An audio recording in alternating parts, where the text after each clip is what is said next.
Earth turns, the sun turns, as galaxies hundreds of thousands of light years wide carry billions of stars around their centers, while some neutron stars spin hundreds of times each second.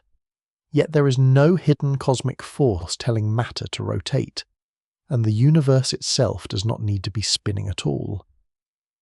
The real explanation begins with something far quieter: tiny asymmetries, gravity, and angular momentum that becomes harder to ignore as matter collapses. If calm space science helps make science feel a little more peaceful, a like subscription or share is a gentle way to support more journeys like this. And thank you for choosing to spend part of your time here. Where in the world are you watching or listening from, and what time is it there? Leave a comment, whether this is playing before sleep, during work, or in a quiet room. From the first uneven clouds of matter to rotating space-time around black holes, the trail of cosmic spin starts with one surprisingly simple principle. Rotation is so common in astronomy that it can begin to look like a rule written into matter itself. Earth turns beneath its atmosphere while circling the sun. The sun rotates beneath the paths of its planets. Other stars spin, many with families of orbiting worlds assembled from flattened disks of gas and dust. Around compact objects, matter can sweep through bright accretion disks. Across still larger distances, spiral galaxies carry billions of stars through broad patterns of ordered motion. The repetition is striking because the scales are so different, yet the same general idea keeps returning. Matter rarely remains perfectly still, and when large systems form, some amount of rotational motion is usually present. That does not mean every object in the universe must spin, nor does it imply that a hidden cosmic force twists everything in the same way. Rotation is widespread for a subtler reason. It emerges naturally when matter is unevenly distributed. When gravity draws material together, and when angular momentum is difficult to erase, the distinction matters because the apparent universality of spin can otherwise become misleading. A rock drifting through interplanetary space may rotate rapidly, slowly, irregularly, or hardly at all. A star may spin in one direction while a neighboring star spins in another. Galaxies do not share a single preferred rotational sense across the sky. Even within one planetary system, the orderly pattern inherited during formation can be altered later by impacts, tides, internal friction, and gravitational encounters. What astronomy reveals is not universal obedience to one rotational command, but the repeated appearance of the same physical conditions. Wherever matter gathers under gravity, perfect symmetry is rare. Wherever perfect symmetry is absent, forces tend not to cancel with absolute precision, and wherever even a small net rotational tendency survives, later collapse can preserve it, amplify it, or redistribute it into a new form. Earth offers a familiar example, although its present rotation is the end of a long history rather than a simple starting point. The young solar system formed from a cloud that already possessed some collective angular momentum. As the material contracted and flattened, that motion became organized into a rotating disk. Much of the matter moved around the same central direction, and the planets formed inside that inherited structure. Their orbital motion is therefore not an isolated coincidence. It is a remnant of the larger rotational state of the disk from which they emerged. Yet even here the details resist perfect simplicity. Planetary spins do not all match one another neatly. Axes are tilted by different amounts. Rotation rates vary enormously. Venus rotates in a retrograde direction, and Uranus is tipped so dramatically that its rotational axis lies close to the plane of its orbit. These exceptions are useful because they expose the real nature of cosmic rotation. Formation establishes tendencies, not immutable outcomes. Later history can rewrite the arrangement. Stars show the same combination of inheritance and change. A star forms when part of a cold cloud of gas becomes gravitationally unstable and contracts. The cloud does not need to begin with dramatic rotation. A tiny imbalance is enough. As the collapsing region becomes smaller, rotational motion becomes harder to ignore. Material with too much sideways motion cannot simply fall directly into the center. Instead, much of it settles into a disk. While the growing star receives only part of the system's angular momentum, the rest can remain in the surrounding disk, enter planets and smaller bodies, or be carried outward by magnetic processes and escaping gas. This is why the formation of a star is also a story about moving angular momentum from one place to another. Gravity may pull matter inward, but angular momentum determines how directly that inward motion can proceed. Around black holes, the same general tension appears under far more extreme conditions. Gas moving toward a black hole usually does not drop straight inward from rest. It arrives with angular momentum. That sideways motion causes the gas to orbit, collide, heat, and form a disk. Friction and magnetic stresses allow some material to lose angular momentum and spiral inward, while other material gains angular momentum and moves outward. The disk exists because inward gravitational attraction and rotational motion have to be reconciled. Even when the central black hole itself has spin, the surrounding rotation is not produced by some universal requirement that all matter must circle. It reflects the history and motion of the material that reached the black hole in the first place, modified by the curved spacetime around the rotating object. Galaxies extend the pattern onto a scale so large that rotation becomes one of their defining visible properties, especially in spiral systems. Stars and gas orbit the galactic center, while the galaxy as a whole is embedded in a much larger halo of dark matter. Yet a galaxy is not a rigid wheel. Different regions move in different ways, and different classes of galaxies can carry angular momentum differently. A spiral galaxy may be dominated by organized rotation in a disk, while an elliptical galaxy can contain stars traveling on a far more varied collection of orbits. To say that galaxies rotate is therefore a useful summary, but not a complete description. The real question is how such immense structures acquire their angular momentum in the first place, and how that angular momentum is altered by mergers, gas inflow, star formation, and interaction with surrounding matter. The answer begins before the galaxies themselves are fully assembled. Small irregularities in the early distribution of matter grow under gravity. Regions that are slightly denser attract more material. Neighboring concentrations pull unevenly on one another. Those uneven gravitational influences can create torques, meaning forces that change rotational motion. Over time, a region destined to become a galaxy can acquire angular momentum because the matter around it is not arranged with perfect symmetry. This is one reason rotation is so natural in structure formation. The universe does not need to begin as a giant spinning object. Local regions can gain spin through their relationships with other local regions. That idea removes much of the apparent mystery while leaving a deeper one intact. Rotation does not require a universal rotating background, yet it still appears again and again because the conditions that generate it are common. Matter clumps. Gravity acts across uneven shapes. Collapsing systems become smaller. Collisions remove random energy more easily than they remove net angular momentum. Disks emerge. Central objects form. Angular momentum migrates outward or becomes locked into orbits, spins, and rotating structures. The details differ from one system to another, but the physical theme survives across extraordinary ranges of scale. There is also an important difference between rotation and orbit that everyday language can blur. A planet can rotate around its own axis while orbiting a star. A star can rotate while orbiting the center of a galaxy. A galaxy can contain a rotating disk while also moving relative to neighboring galaxies. These motions can coexist because angular momentum can be defined for different parts of a system and around different reference points. The universe therefore contains nested layers of motion rather than one single kind of spinning.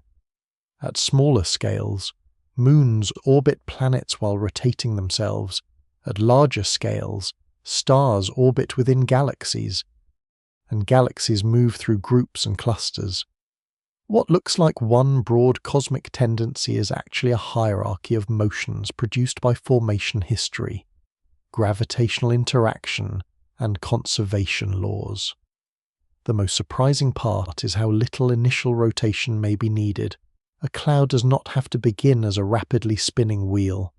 If it possesses even a small net angular momentum, collapse can make that motion increasingly significant. The reason is not mysterious acceleration from nowhere. It is the persistence of angular momentum as the characteristic size of the system changes. A wide, slowly turning structure can become a compact, rapidly rotating one if little angular momentum is lost. This principle will later connect the gentle rotation of forming clouds to the rapid spin of stars and the astonishing rotation of neutron stars. For now, the important point is simpler.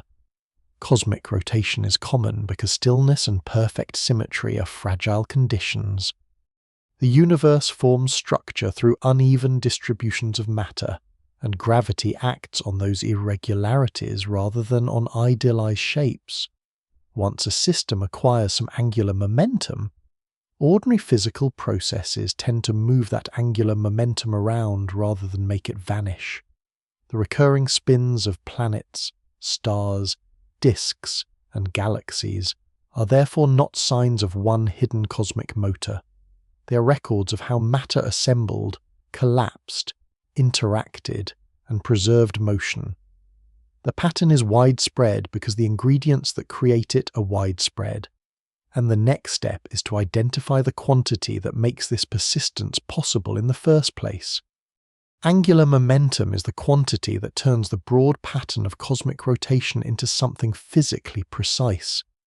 It is not simply a measure of how fast an object spins, because speed alone does not describe rotational motion completely. A slowly rotating object with a great deal of mass spread far from its axis can carry more angular momentum than a smaller object turning much faster. In orbital motion, the same principle appears in a different form. A planet moving around a star has angular momentum because its mass is travelling sideways relative to the centre of attraction, and that motion cannot be described by linear momentum alone. Angular momentum keeps track of how much rotational motion a system contains and how that motion is arranged around a chosen axis or centre. That extra structure is why it becomes so useful in astronomy. A cloud of gas, a forming star, a planetary system, an accretion disk, and a galaxy can all have enormously different shapes and scales. Yet their rotational histories can still be followed through the same conserved quantity. Linear momentum describes the tendency of matter to continue moving in a straight line unless an external force changes it.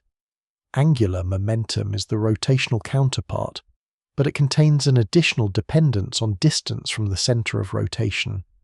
Matter moving far from an axis can contribute strongly to the total angular momentum, even if its speed is modest, while the same matter moved inward can produce a very different rotational state. This is why collapse matters so much. A system can change its size dramatically, while keeping nearly the same total angular momentum, and the visible result is often a substantial increase in rotation rate. The familiar comparison with a spinning skater captures the logic without containing the full complexity. When the skater draws mass closer to the rotational axis, the moment of inertia decreases. The moment of inertia measures how strongly the distribution of mass resists changes in rotational speed. With angular momentum approximately conserved, lowering that resistance means the rotation rate must rise. A collapsing astronomical system follows the same broad rule. but instead of arms moving inward, entire regions of gas and dust contract under gravity. The scale is different, the geometry is messier, and angular momentum can move between different parts of the system, yet the conservation law still sets the constraint. The importance of that law comes from a deep symmetry in physics. In an isolated system, when there is no external torque, total angular momentum remains constant. A torque is the rotational effect of a force, the part of an interaction that can change how angular momentum is distributed or how much of it a chosen system contains. If no net external torque acts, the total does not simply fade because friction is present internally or because matter changes shape. Internal forces can transform the motion, transfer angular momentum from one component to another, or convert an ordered rotation into more complicated patterns, but they cannot destroy the total angular momentum of the isolated system. This distinction is central to understanding why rotation survives. In everyday life, spinning objects appear to slow down naturally because real environments are not isolated. A rotating wheel experiences friction in its bearings and drag from the surrounding air. Its angular momentum is transferred into the earth, the air, and other connected parts of the environment. The rotation disappears from the wheel, but the angular momentum has not vanished from the larger closed system. It has been redistributed into forms that are harder to notice. Astronomy often presents the same process on grander scales. A young star can lose angular momentum through a magnetized stellar wind. Gas in an accretion disk can move inward only because angular momentum is transported outward. A planet can change its spin through tides, while angular momentum passes into an orbit or into another body. The repeated theme is transfer rather than annihilation. That is why saying that angular momentum is conserved does not mean every object must keep exactly the same spin forever. An individual component can slow, speed up, tilt, or even reverse its rotation if it exchanges angular momentum with something else. Conservation applies to the properly defined total system, not necessarily to each piece treated alone. This makes rotational histories both stable and flexible at the same time. The total quantity is constrained, but the way it is partitioned can change enormously. A planetary system offers a useful example. The central star may contain most of the mass, yet the planets can carry a large share of the system's orbital angular momentum because they orbit far from the center. A compact star can rotate rapidly while still holding less total angular momentum than material spread across a broad disk. The distribution matters, distance matters, mass matters, direction matters. Angular momentum is a vector quantity, meaning that it has both magnitude and direction. That direction is tied to the orientation of the rotational axis or orbital plane. Two components rotating in opposite senses can partially cancel in the total angular momentum of the system, even though both may be moving rapidly. This is one reason the phrase "everything spins" can hide more than it reveals. Large motions do not necessarily imply a large net angular momentum if those motions are arranged in opposing directions. In a turbulent gas cloud, different parcels may swirl in different ways. Some local eddies can cancel one another almost completely, while a slight overall imbalance survives. It is that surviving net angular momentum that becomes especially important during gravitational collapse. The imbalance may begin small, but collapse changes its consequences. As the cloud contracts, matter with angular momentum resists falling straight toward the center. The radial component of motion can be reduced by shocks and collisions, but the rotational component associated with the net angular momentum cannot simply be erased unless it is transferred elsewhere. This is the beginning of a bottleneck. Gravity favors inward motion. while angular momentum limits how directly matter can move inward. The result is not that collapse stops entirely. Instead, the system develops ways to rearrange angular momentum. Gas can exchange it through gravitational torques, magnetic stresses, turbulence, waves, or interactions with companions. Some matter moves inward after giving up part of its angular momentum. Other matter receives that angular momentum and moves outward. This separation between inward mass flow and outward angular momentum transport is one of the recurring structures in astrophysics. It appears in protoplanetary disks, in disks around compact objects, and in many models of galaxy evolution. Even in systems that look smooth, the hidden traffic of angular momentum can determine what is able to collapse, what remains in orbit, and what is expelled. There is another subtle point. Angular momentum depends on the choice of origin and on how the system is defined, especially for orbital motion. That does not weaken the conservation law. It means that the bookkeeping has to match the physical question. For a planet around a star, the relevant angular momentum is usually measured relative to the system's center of mass. For a rotating star, the internal spin is described around its rotational axis. In a galaxy, astronomers may separate the angular momentum of stars, gas, and dark matter because each component can exchange momentum with the others. These distinctions allow one conservation principle to describe many different forms of motion without pretending they are identical. The deep significance is that angular momentum creates memory. A system can lose energy far more easily than it loses its total angular momentum. Gas can radiate heat into space. Collisions can damp random motion. Shocks can remove kinetic energy from chaotic flows. Yet unless angular momentum is carried outward or transferred to another component, some organized rotational character remains. That asymmetry between energy loss and angular momentum loss helps explain why disks are so common. Matter can become colder and more tightly bound while still retaining the rotational constraint that prevents direct collapse along every direction. The geometry of the system changes, but the memory of its earlier motion survives in the angular momentum budget. This is why angular momentum is less a decorative property of cosmic objects than an organizing principle. It determines how collapse proceeds, how disks form, how stars regulate their spin, how planets exchange rotational and orbital motion, and how matter approaches black holes. It also explains why rotation, once generated, tends to persist through enormous changes in size and structure. The next question is therefore not why angular momentum survives once it exists, but where the first non-zero amounts came from in the structures that later became galaxies, stars, and planetary systems. That trail leads backward toward the early universe, where matter begins almost smooth, but never perfectly so. The early universe presents a useful test of how far the idea of cosmic rotation can be pushed.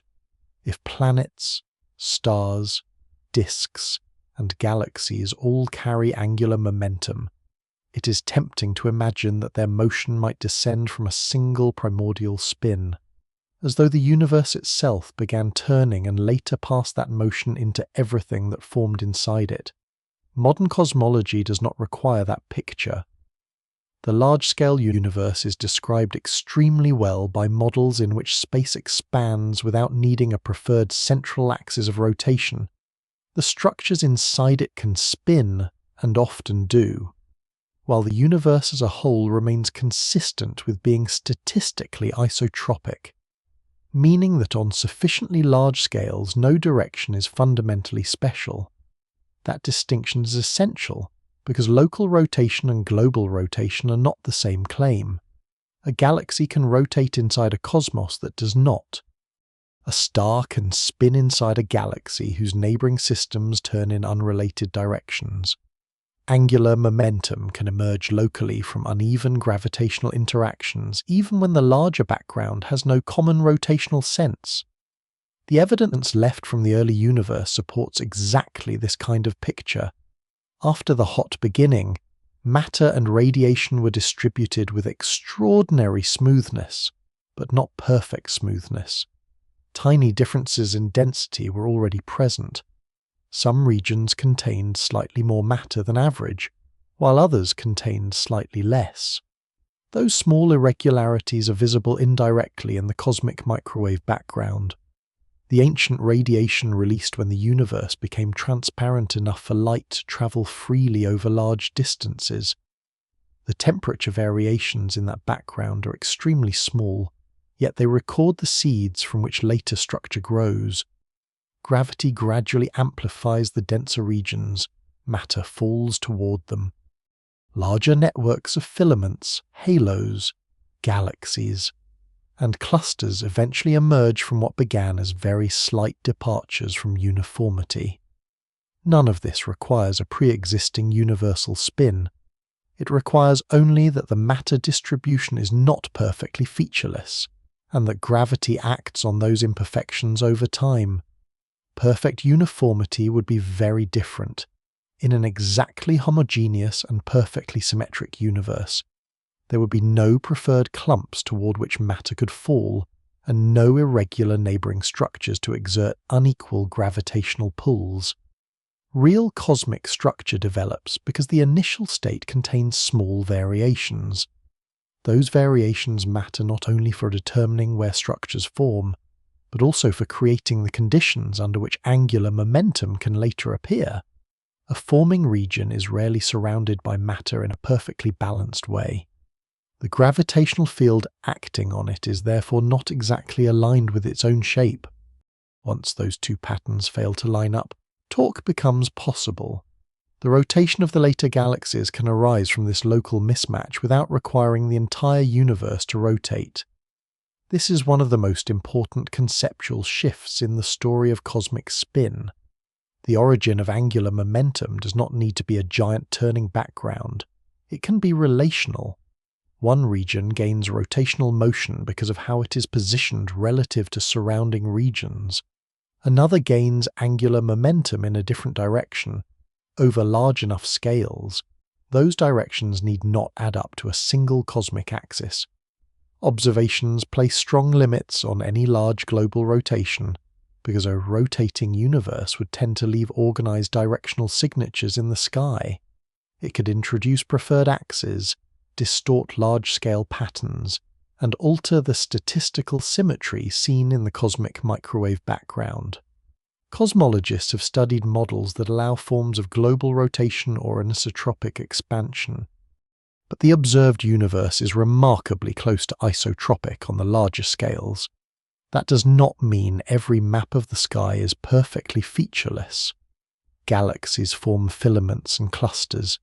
Nearby structure is obviously uneven, and statistical discussions sometimes examine unusual alignments or large-scale anomalies. The important point is that none of these observations provides established evidence that the entire cosmos is spinning around one universal axis. A claim of global rotation would require a pattern that survives careful tests against instrumental effects, foreground contamination, chance alignments, and the ordinary structure expected in a universe that is only statistically uniform. The difference between statistical isotropy and perfect local symmetry is especially useful here. The universe can be isotropic in the broad cosmological sense, while containing immense local asymmetry. A nearby galaxy cluster may pull matter more strongly from one direction than another. A protogalactic region can be irregular in shape. Gas can flow along filaments rather than arriving evenly from all sides. All of these local departures from symmetry can generate or alter angular momentum. There is no contradiction between a non-rotating large-scale cosmological background and a sky filled with rotating structures. In fact, structure formation naturally separates the two. Expansion governs the overall growth of distances on the larger scales, while gravity gathers matter locally into increasingly nonlinear systems where irregular motion, collapse, mergers, and torques become important. As those systems evolve, their angular momentum becomes part of their individual history, rather than a simple imprint of a universal turning motion. The early density fluctuations themselves also do not have to be imagined as tiny spinning objects. At first, they are better understood as variations in density and gravitational potential. Their later evolution creates flows of matter. Those flows are not perfectly radial because the surrounding gravitational landscape is complicated. Neighbouring overdensities pull from different directions. The geometry changes as structures grow. Matter streams along filaments, falls into halos, overshoots, mixes, and merges. Rotation emerges from these relationships. The crucial ingredient is not that every early fluctuation begins with a tiny internal whirl, but that the cosmic web develops from an irregular distribution in which forces are rarely balanced with exact symmetry. This helps explain why spin directions across the universe are diverse. If all later rotation came directly from one universal primordial rotation, a much stronger large-scale coherence might be expected. Instead, angular momentum is shaped by local environments and later events. Two neighbouring systems can influence one another, and some correlations in spin orientation can arise because galaxies form within the same large-scale filaments and tidal fields. Yet such correlations are not the same as universal alignment. They are environmental patterns produced inside structure formation. The distinction is subtle but scientifically important. A local tendency can exist without becoming a cosmic law. There is another reason to avoid treating the entire universe like an ordinary rotating object.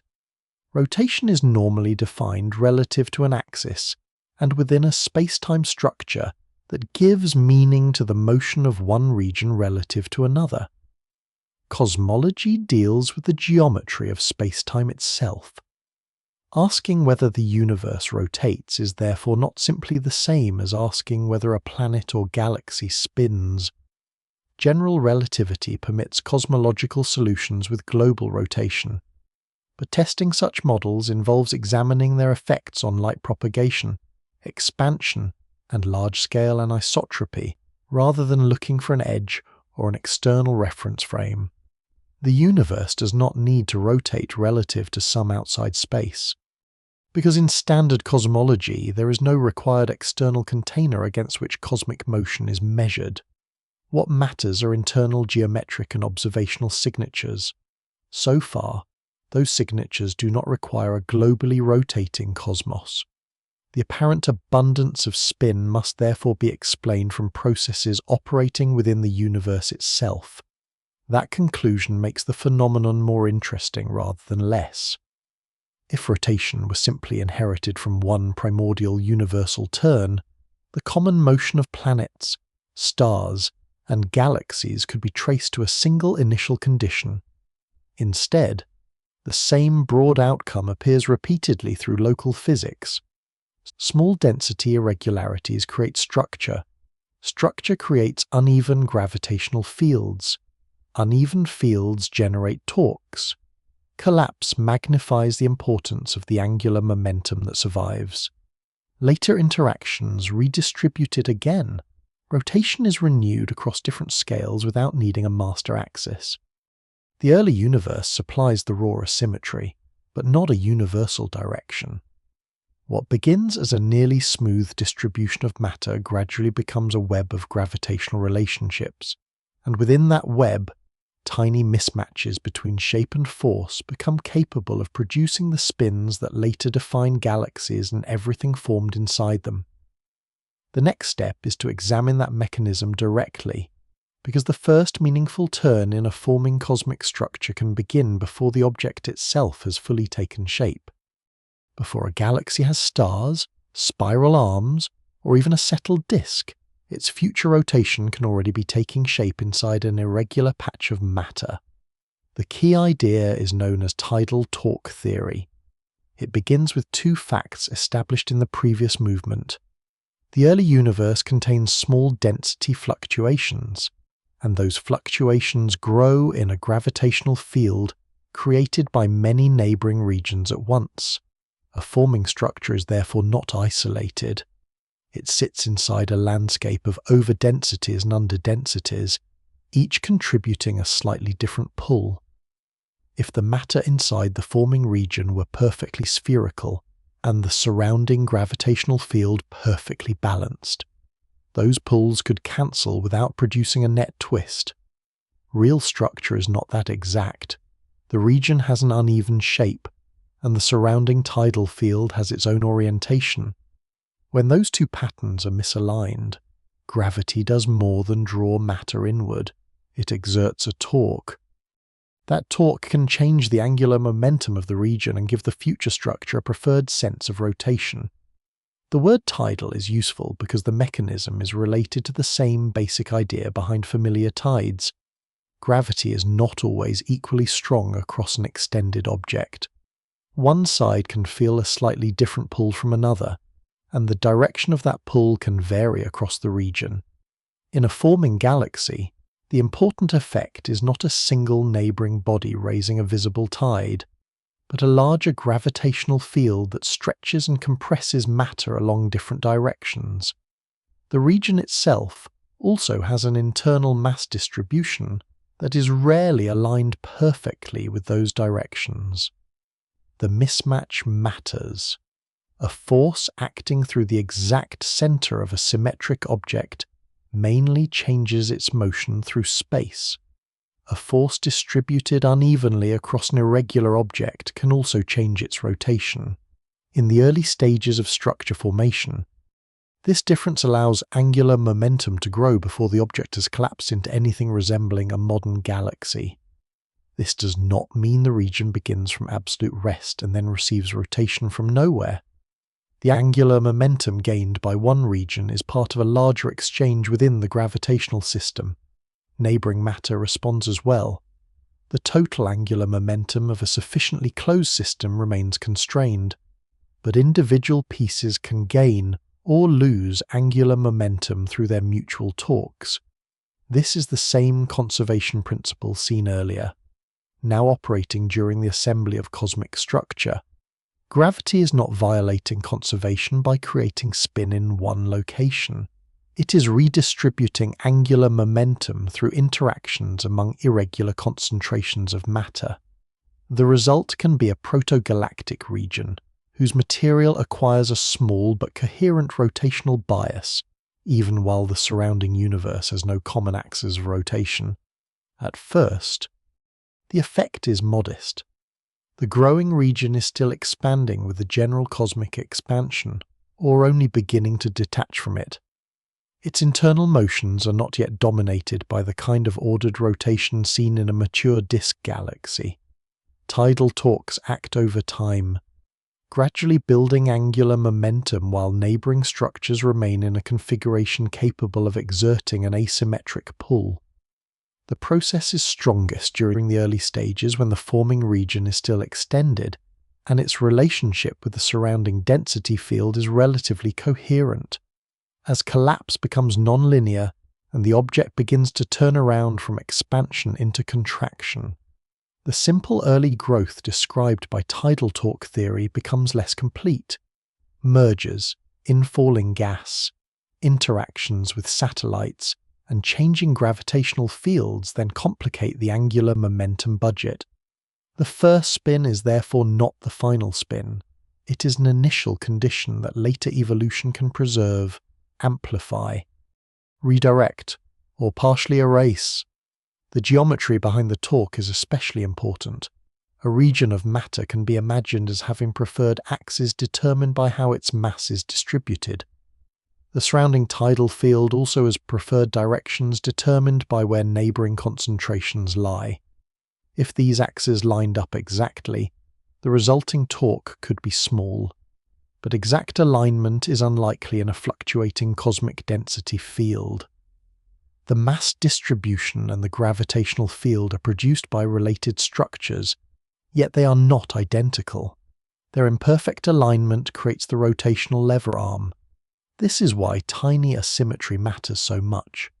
The mechanism does not require a dramatic collision or a rapidly spinning primordial cloud. It requires only an extended, uneven object embedded in an uneven gravitational environment.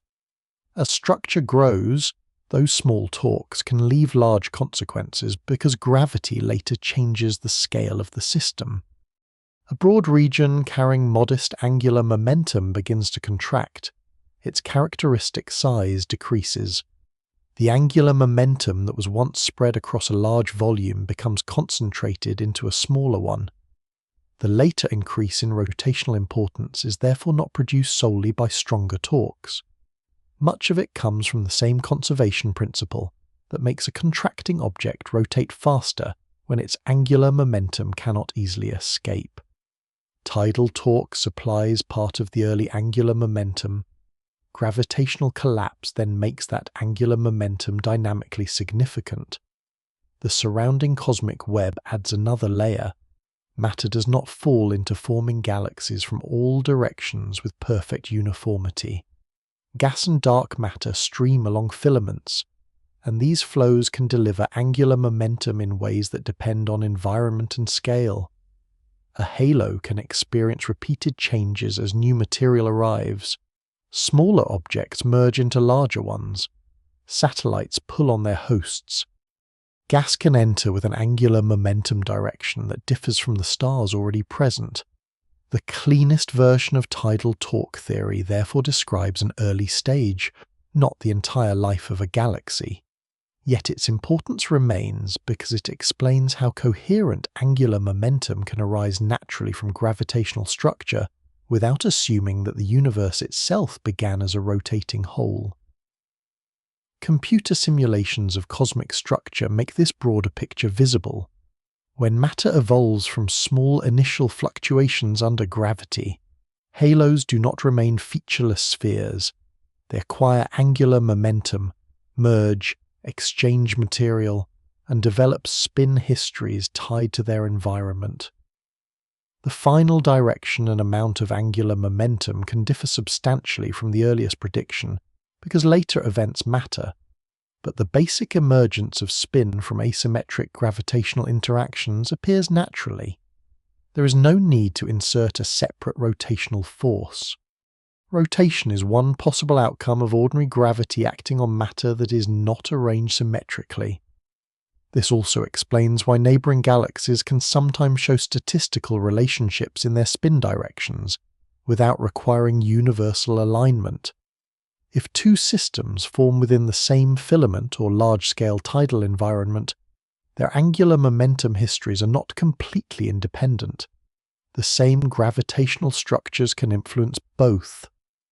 Depending on mass, environment, and evolutionary history, galaxy spins can show tendencies relative to surrounding filaments, while mergers and later accretion can weaken or reverse those patterns. The important point is that such correlations arise from shared local conditions. They are signatures of structure formation, not evidence of one master rotation imposed on the cosmos. The mechanism becomes even clearer when its limitations are kept in view. Tidal torque theory does not predict every detail of a modern galaxy from first principles with a single simple calculation. Real galaxies exchange angular momentum between dark matter, gas, stars, and orbiting companions. Feedback from star formation can expel gas and later allow it to return. Major mergers can transform disks, build spheroids, and reorient spin. Even relatively gentle accretion can alter the direction of the angular momentum vector over billions of years. What the early torque provides is a starting bias, a physically grounded route by which an initially irregular patch of matter can enter collapse with non-zero angular momentum. That starting bias is enough to change everything that follows. Matter with no angular momentum could, in an idealized case, fall almost directly toward a center. matter with even a small amount of angular momentum follows a different path. As collapse proceeds, sideways motion becomes harder to ignore, orbits tighten. Rotational support grows in importance. Gas begins to encounter a centrifugal barrier, not a literal wall, but a state in which direct infall becomes difficult unless angular momentum is transported elsewhere. The future formation of disks, stars, and planetary systems is already latent in that constraint. The strange reason so much of the universe spins is therefore becoming less strange. Rotation does not need to be planted everywhere at the beginning. It can arise repeatedly because gravity acts on imperfect shapes in imperfect environments. A small mismatch between a forming object and the gravitational field around it is enough to create torque. That torque gives the region angular momentum. Collapse then magnifies the consequences. The next stage is where this modest inherited motion becomes visually dramatic, as enormous clouds contract and a faint rotational bias is transformed into rapid spin. A collapsing cloud does not need to begin with dramatic rotation for spin to become important later. The decisive change is scale. A region of gas and dust can start enormous, diffuse, and only weakly rotating, with most of its motion still dominated by random turbulence, infall, and the broader movement of the surrounding cloud. Once gravity begins to win against internal pressure, however, the cloud contracts, its characteristic radius decreases. The same angular momentum is now carried by matter arranged much closer to the center, and the rotational speed rises.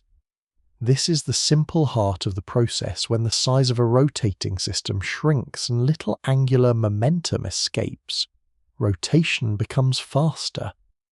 The familiar comparison is a skater drawing in the arms, but a collapsing astronomical cloud is more complicated because the cloud is not rigid, not perfectly symmetric, and not isolated from its environment.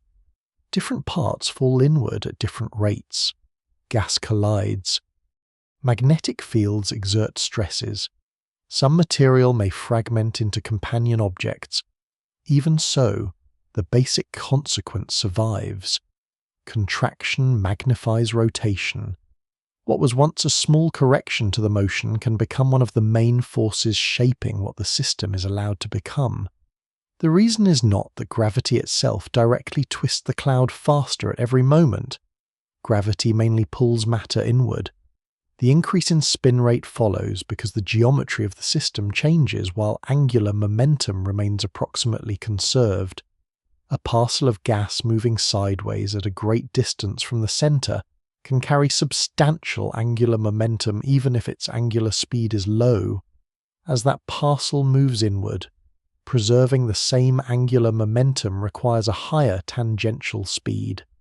The orbit tightens. The rotational period shortens. In an idealized system, the effect can be dramatic. Halving the characteristic size can demand a large increase in rotation rate, depending on how the mass is distributed. In real clouds, the exact change is moderated by transport processes, but the direction of the effect is clear. Collapse concentrates angular momentum into a smaller region, and that concentration makes rotation dynamically stronger. This creates an immediate tension inside star formation and many other kinds of gravitational collapse. Gravity tries to bring matter toward the center, yet matter with angular momentum cannot simply travel radially inward without changing that angular momentum. The closer it gets, the more important the sideways motion becomes. A cloud that initially seems almost non-rotating can therefore reach a point where rotation strongly resists direct collapse in the equatorial direction. The system has not stopped falling altogether. Instead, the shape of the collapse changes. Material can continue moving more easily along directions that do not require the same loss of angular momentum, while motion straight toward the center becomes increasingly restricted. This is one of the reasons rotating collapse tends to produce flattened structures rather than perfectly spherical ones. Before a disk fully forms, the first sign is often this growing anisotropy. Gravity remains dominant, but rotation begins to decide which paths inward are easiest. The same principle operates at smaller and more extreme scales. A stellar core that contracts late in the life of a massive star can spin much faster than the larger star from which it came. If the core collapses into a neutron star, its radius becomes tiny compared with the original stellar core, and angular momentum conservation can drive the remnant to extraordinary rotational speeds. The basic physics is the same as in a forming star, even though the densities, timescales, and mechanisms of angular momentum loss are very different. A broad distribution of mass becomes compact, the rotational inertia drops sharply. Unless enough angular momentum is carried away, the spin accelerates. This repeated appearance of the same principle across such different environments is one reason angular momentum is so powerful as an organizing idea in astrophysics.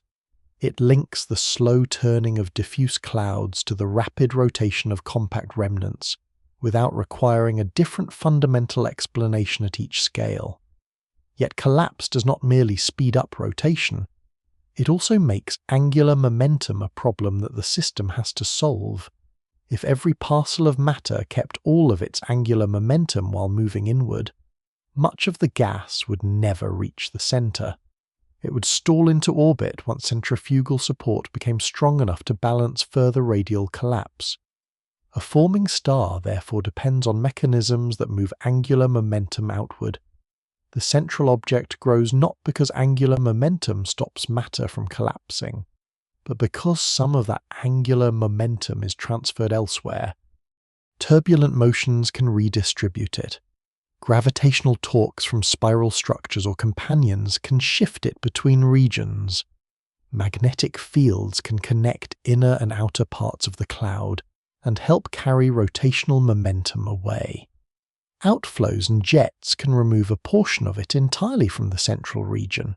The collapse is therefore accompanied by a hidden traffic system in which mass generally moves inward while angular momentum is pushed outward.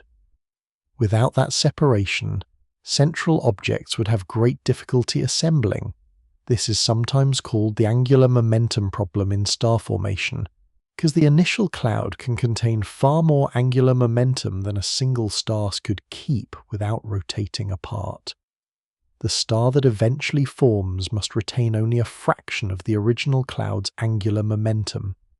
The rest has to be stored in a disk, placed into companions and planets, or removed through magnetic torques and outflows. The existence of rapidly rotating young stars does not contradict this. Even they have already lost or redistributed a great deal of the angular momentum that was available on the scale of the parent cloud. Collapse amplifies rotation so efficiently that some form of angular momentum transport becomes unavoidable. The cloud cannot simply shrink by many orders of magnitude and preserve all of its initial rotational state in one compact object. The geometry would not permit it. This also explains why small initial differences can lead to very different outcomes.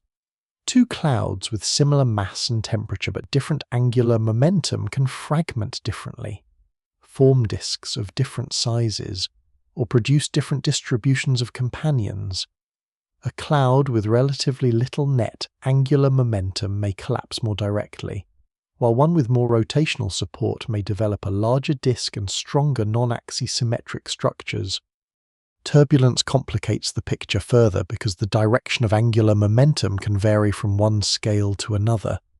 Material falling inward later may not share exactly the same rotational axis as material that arrived earlier. Disks can warp. Binary systems can form with misaligned components. The broad principle remains conservation, but the detailed history can become intricate because angular momentum is a vector and different inflows can partially reinforce or oppose one another. The amplification of rotation during collapse also reveals why perfect symmetry would be such a special case.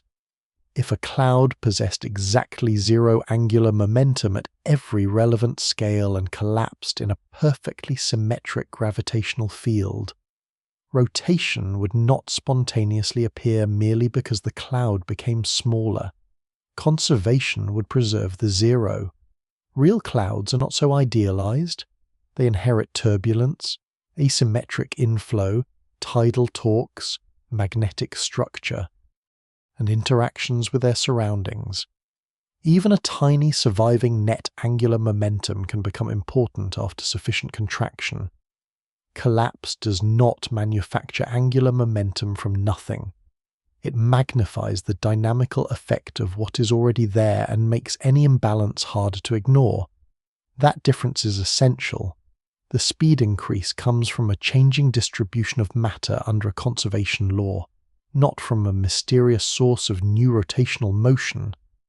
By the time a collapsing region becomes dense enough to form a star or compact central object, the original cloud may have changed beyond recognition. Its temperature rises, molecules dissociate, radiation can become trapped. Magnetic fields may strengthen as matter contracts. Fragments may separate into companions. Yet throughout those transformations, angular momentum continues to constrain the possible paths. The central question shifts from whether rotation exists to where the angular momentum can go. That shift prepares the next structural transition. Once random motions are damped and matter cannot continue falling straight inward, the surviving rotational motion tends to organize the system into a flattened configuration. Gravity has accelerated the collapse, but angular momentum determines the shape of what remains. A rotating cloud does not flatten into a disk because gravity prefers flat shapes. Gravity pulls inward in every direction. The disk appears because different kinds of motion inside the cloud are not equally easy to remove. Gas can collide, shock, radiate energy, and cool. Those processes reduce random motion efficiently. Net angular momentum is harder to eliminate. As the cloud contracts, that surviving rotational motion becomes increasingly important, and the geometry of the system begins to change. Material moving above or below the eventual midplane can collide with gas moving in the opposite vertical direction. The collision converts part of that ordered vertical motion into heat. Radiation then carries some of that energy away. Repeated many times, these encounters damp the motions that lift material far above or below the common plane. The sideways motion around the central axis cannot disappear so easily, because removing it would require the angular momentum to be transferred elsewhere. The result is a gradual separation between motions that can be dissipated and motion that must be conserved or redistributed. A thick, irregular cloud becomes thinner. The rotation becomes more organized. A disk begins to emerge. This distinction between energy and angular momentum is the core reason disks are so common around forming stars and compact objects. Energy can leave the system as radiation. Angular momentum cannot simply be radiated away by ordinary cooling in the same way. If gas particles collide, their individual trajectories can change dramatically. Yet the total angular momentum of the interacting material remains constrained unless an external torque acts, or some matter carries angular momentum out of the region. The collisions therefore make the gas less chaotic without necessarily removing its collective rotation. Random kinetic energy is converted into heat and then radiated. The net rotational component survives. Over time, the motion becomes less three-dimensional and more concentrated around a preferred plane perpendicular to the total angular momentum vector. That preferred plane is not imposed from outside. It is defined by the direction of the system's own angular momentum. The process can be understood by considering what happens to gas parcels on inclined or intersecting paths. In a collisionless system, such as a sparse collection of stars, objects can pass through one another's orbits without frequent direct impacts. So a broad range of orbital inclinations can persist for a long time. Gas behaves differently because gas is collisional. Streams that cross can shock. Their relative motion is partly thermalized. If two parcels approach the same region from different vertical directions, their upward and downward motions can partially cancel, while their shared sense of rotation around the center remains. Repetition drives the gas toward a thinner configuration. This is why a gaseous system can settle into a disk even when the dark matter halo around it remains much more extended and roughly spheroidal. Dark matter does not cool through ordinary electromagnetic radiation, so it cannot shed orbital energy in the same way. Gas can. The difference in dissipation produces different shapes from material living inside the same gravitational environment. A protoplanetary disk around a young star is one expression of this physics. The parent cloud begins large, cold, turbulent, and only weakly organized. As a denser region collapses, its net angular momentum prevents all of the material from falling directly into the forming star. Gas with more angular momentum remains farther out. Collisions and shocks damp much of the random motion, and a rotating disk forms around the central protostar. The disk is not static, it is a transport system. Matter generally has to lose angular momentum before it can move inward, while some other part of the disk must receive that angular momentum and move outward or carry it away. This exchange can occur through turbulence, magnetic stresses, spiral density patterns, gravitational interactions, and winds launched from the disk. The visible disk is therefore not merely leftover material circling a star. It is the structure through which the angular momentum problem is being managed. Accretion disks around white dwarfs, neutron stars, and black holes follow the same broad logic under very different physical conditions. Gas approaching a compact object often carries far too much angular momentum to fall straight in. It settles into orbit instead. Neighboring rings of gas move at different speeds because the gravitational field is stronger closer to the center. Those differences create shear, and stresses within the disk can transfer angular momentum outward. As inner material gives up angular momentum, it spirals inward and releases gravitational energy. The gas heats, sometimes to enormous temperatures, and radiates intensely. Farther out, material receiving angular momentum can move to larger orbits. In this way, a disk permits continued accretion without violating angular momentum conservation. The central object grows because the disk is able to move angular momentum away from the matter that is trying to move inward. Without that transport, the gas would remain stranded at larger radii. The disk shape itself is also a consequence of orbital stability. Around a dominant central mass, material naturally tends to orbit in a plane when collisions and dissipation remove deviations from that plane. Once most of the gas shares a common angular momentum direction, the flattened configuration can persist because circular or nearly circular motion requires less repeated collision than strongly crossing orbits. The disk is therefore both a product of dissipation and a relatively stable outcome of it. Yet real disks are never perfectly thin or perfectly smooth. Gas retains thermal motion, turbulence stirs it, magnetic fields thread through it, spiral waves can travel across it, planets can carve gaps, companion stars can warp or truncate it, inactive galactic nuclei, radiation and relativistic effects near a spinning black hole can alter the inner structure. A disk is an organized state, not an ideal geometric sheet. Its thickness and shape record the balance between gravity, pressure, rotation, heating, cooling, and angular momentum transport. The same principles also explain why not every rotating cosmic system becomes a thin disk. Stars in elliptical galaxies can occupy many crossing orbits because stars rarely collide directly. Their random orbital motions cannot be damped efficiently through ordinary collisions, so the system can remain thick and three-dimensional. A globular cluster can contain substantial angular momentum without settling into anything like a protoplanetary disk. Even galaxies that contain gas can be transformed by mergers, which stir stellar orbits and disrupt ordered rotation.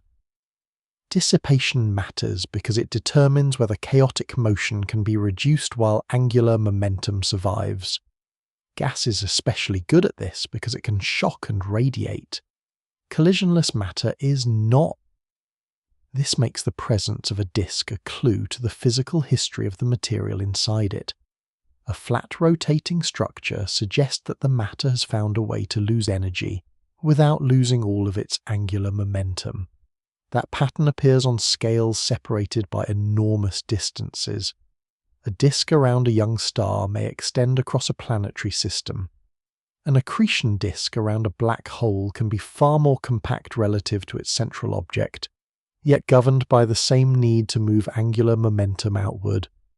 A spiral galaxy contains a stellar and gaseous disk that spans tens of thousands of light-years, formed through a much more complicated history of cooling gas, halo growth, accretion, and mergers. The details vary, but the underlying constraint repeats. Matter falls inward because gravity lowers its potential energy. Dissipation allows that energy to be released. Angular momentum prevents unrestricted collapse. The compromise is organized rotation in a flattened configuration. There is no single moment when a cloud suddenly becomes a disk. The change is gradual and often messy. Streams arrive from different directions. Their angular momentum vectors may not align perfectly. The forming disk can wobble, warp, or even change orientation as new material is added. Some gas falls onto the central object, some moves outward, some is expelled in winds and jets. In a young planetary system, solids begin to grow inside the gas, inheriting the disk's general orbital direction, even as collisions and later gravitational interactions create local disorder.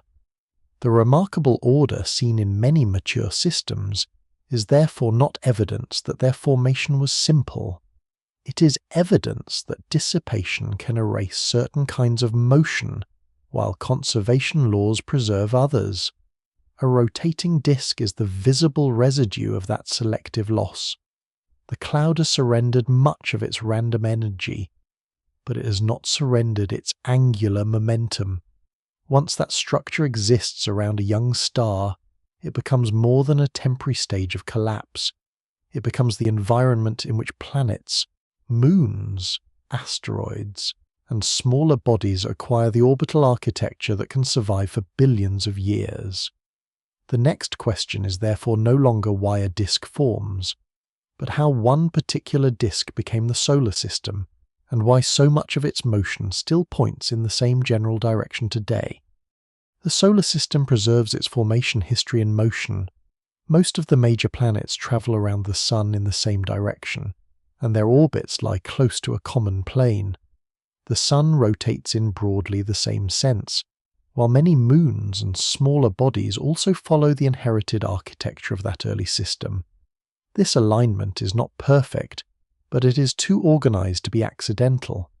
It points backward to a time before the planets existed, when the material that would become the Sun, planets, asteroids, and comets occupied a much larger cloud of gas and dust. That cloud did not need to be spinning rapidly. It only needed a small net angular momentum. Once part of it began to collapse under gravity, the consequences of that slight rotational bias became stronger. The cloud contracted, its spin became more important, and the infalling material flattened into a rotating protoplanetary disk around a growing central protostar. The direction of that disk became the reference frame from which most of the later solar system inherited its orbital motion. The key point is that planets do not orbit the Sun in the same direction, because the Sun later forced them into alignment. They formed from material that was already moving through a common rotating disk. Their orbital direction was therefore built into the environment of their birth. As gas and dust circled the young sun, solid particles collided and stuck together. Small grains became larger aggregates became planetesimals, and planetesimals collided and merged into planetary embryos. Throughout that growth, the material retained the broad orbital sense of the disk. Random collisions could change individual trajectories, and gravitational encounters could increase eccentricities or inclinations. But the overall angular momentum of the disk gave the system a dominant direction. The planets emerged inside that organized flow rather than being assembled independently and then placed into orbit afterward. This is why orbital alignment provides such strong evidence for disk formation. A system constructed from unrelated captures would not naturally produce the same degree of shared direction and approximate coplanarity. The Sun itself formed at the center of the collapse, but it did not absorb all of the angular momentum available in the original cloud. In fact, this division between mass and angular momentum is one of the most revealing features of the solar system. The Sun contains almost all of the system's mass, yet much of the orbital angular momentum resides in the planets, especially the giant planets far from the center. Distance matters because angular momentum depends not only on mass and speed, but also on how far that mass moves from the rotational axis. A planet far from the Sun can therefore contribute strongly to the system's angular momentum even though it contains only a small fraction of the total mass. The young Sun also loses angular momentum over time through magnetic interactions and the solar wind, helping explain why the present Sun rotates far more slowly than a simple collapse with perfect angular momentum retention would predict. The disk acts as a reservoir and transport channel, allowing the central star to grow without keeping every part of the original cloud's rotational motion. Within the disk, temperature and density vary greatly with distance from the young Sun. Close to the center, heat makes many volatile materials difficult to preserve as solids. Farther out, colder conditions allow ices and other compounds to remain condensed. These differences influence what kinds of planets can form in different regions, but they do not alter the shared rotational foundation: rocky planets, giant planets, asteroids. And icy bodies all begin inside the same broad disk structure, even if later migration and scattering move them far from their original locations. The common direction of orbital motion is therefore more fundamental than the exact place where any particular planet finishes. A body can migrate inward or outward, while still preserving the larger angular momentum sense of the system. This distinction becomes important because the solar system is not a perfectly frozen fossil. It is a fossil that has been rearranged. The giant planets almost certainly influenced the orbits of smaller bodies strongly during the early history of the system. Resonances shift. Planetesimals are scattered. Some objects are thrown inward, others outward, and some escape entirely. The architecture that survives is shaped by both inheritance and later gravitational evolution, yet the broad prograde motion of the major planets remains.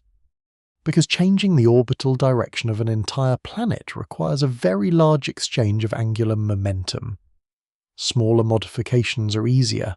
Orbits can become more eccentric, more tilted, or shifted in size without reversing completely. The persistence of the common orbital direction is therefore another expression of angular momentum as memory. The system can be rearranged substantially while retaining the dominant orientation established during collapse. Planetary spin is more complicated than planetary orbit. A forming planet grows through countless impacts, and each collision can add angular momentum with a slightly different direction. The surrounding disk still provides a broad preference because most incoming material shares the same orbital motion, but the final spin of a planet depends on the detailed sequence of impacts and gravitational interactions. This is why the spins of the planets are less orderly than their orbits. Several rotate in the same general prograde sense, but not all. Axial tilts vary widely. Rotation periods range from rapid to extremely slow. Some of these differences may arise from giant impacts, others from long-term tidal evolution, atmospheric effects, internal structure, or resonant interactions. The disk establishes the stage, but the final spin state of a planet records a more local and violent history. Even Earth likely carries evidence of this complexity.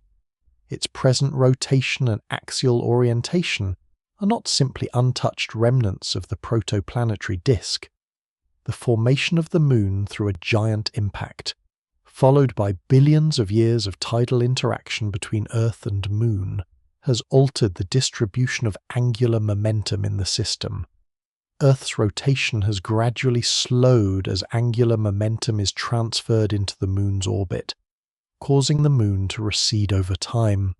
The total angular momentum of the coupled system remains constrained, but its distribution changes. This is the same principle seen across astrophysics in a much more familiar setting.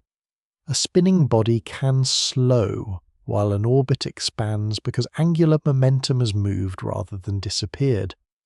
The solar system contains many such exchanges. Tides synchronize moons with their planets. Resonances redistribute orbital motion. Impacts add or subtract spin. Escaping bodies carry angular momentum away. Yet these processes operate within an architecture whose first large-scale direction came from the rotating disk. The nearly shared orbital plane also follows naturally from disk formation.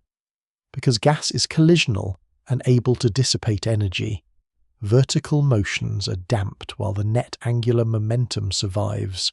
The young system therefore becomes flatter before the planets finish forming. Most planetary material remains near the disk mid-plane, so the resulting planets inherit orbits with relatively small inclinations. Again, the present arrangement is not perfect. Smaller populations, especially distant comets and scattered objects, can occupy much more inclined or eccentric paths. These bodies record later scattering and the outer solar system's more complicated dynamical history. The major planets, however, still preserve the strongest memory of the original disk. Their common orbital sense and roughly shared plane are among the clearest surviving traces of the cloud's angular momentum. This perspective changes the meaning of planetary motion. A planet circling the Sun is not merely obeying gravity in the present moment. Its orbit is also a continuation of motion that began before the planet existed. Gravity determines the path, but angular momentum carries historical information about how the material entered that path. The same is true of the Sun's spin and of the disk from which the planets formed. Each is part of a larger angular momentum budget assembled during collapse and then divided among planets, moons, smaller bodies, magnetic fields, winds, and escape material. The solar system is therefore not a collection of separate rotating objects. It is the evolved remnant of one connected dynamical event. Its order comes from shared formation, while its irregularities reveal everything that happened afterward. That combination is what makes the exceptions so informative. If every planet still rotated and orbited in exactly the same way, the system would tell only the story of its disk. Instead, unusual spins and extreme tilts reveal later episodes powerful enough to reshape parts of the inherited pattern. The next stage of the story lies in those exceptions, where the memory of formation has been bent, overturned, or nearly erased by collisions and gravitational evolution. Venus and Uranus are useful because they break the apparent order of the solar system without breaking the physics behind it. Most major planets orbit the Sun in the same direction, carrying the inherited motion of the protoplanetary disk, yet their present spins are far less uniform. Venus rotates so slowly that its spin is retrograde relative to most of the planets, while Uranus is tilted so severely that its rotational axis lies almost in the plane of its orbit. These are not failures of the disk model. They are evidence that a planet's spin is easier to alter than its entire orbit around the Sun. The large-scale orbital architecture can preserve the direction established during formation, while individual worlds accumulate a separate rotational history through impacts, tides, internal evolution, and gravitational interaction. That difference is important because it shows that angular momentum is conserved without requiring every component to retain its original orientation. A planet can exchange angular momentum with an atmosphere, a moon, neighboring bodies, or an orbit. It can be struck by another object carrying angular momentum in a different direction. Its rotation can slow, tilt, or even reverse while the wider system continues moving in the same general sense. Venus provides one of the clearest examples of how complicated that history can become. Its orbit around the Sun is prograde, matching the dominant direction of the solar system, but its rotation is retrograde. The planet also rotates extremely slowly compared with Earth or the giant planets. That unusual state almost certainly reflects substantial evolution after formation, but the exact route remains uncertain. A giant impact early in Venusian history could have changed its spin, depending on the mass, angle, and velocity of the impactor. Yet impacts are not the only possible mechanism. Venus has a massive atmosphere. And atmospheric tides driven by solar heating can exert torques on the solid planet. At the same time, gravitational tides raised by the Sun act on the planet's rotation. Over long periods, the competition between these effects can alter both the speed and direction of spin. The present retrograde state may therefore be the outcome of a long dynamical evolution rather than the frozen record of one catastrophic event. What matters scientifically is that there is no requirement for Venus to preserve the rotation it had when it first assembled. The relevant angular momentum can be redistributed among the planet, its atmosphere, and its orbital interaction with the Sun. Uranus presents a different kind of problem. Its rotation is not simply reversed. Its axis is tilted by an extreme amount, so the planet appears to roll around the Sun rather than spin upright in the way a simple picture of disk formation might suggest. One widely considered explanation involves one or more giant impacts during the early history of the outer solar system.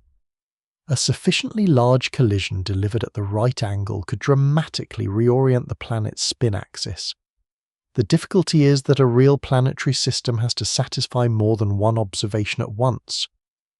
Uranus possesses a system of moons and rings that share the unusual equatorial orientation, which means any successful history has to account for the angular momentum of the wider Uranian system, not only the planet itself.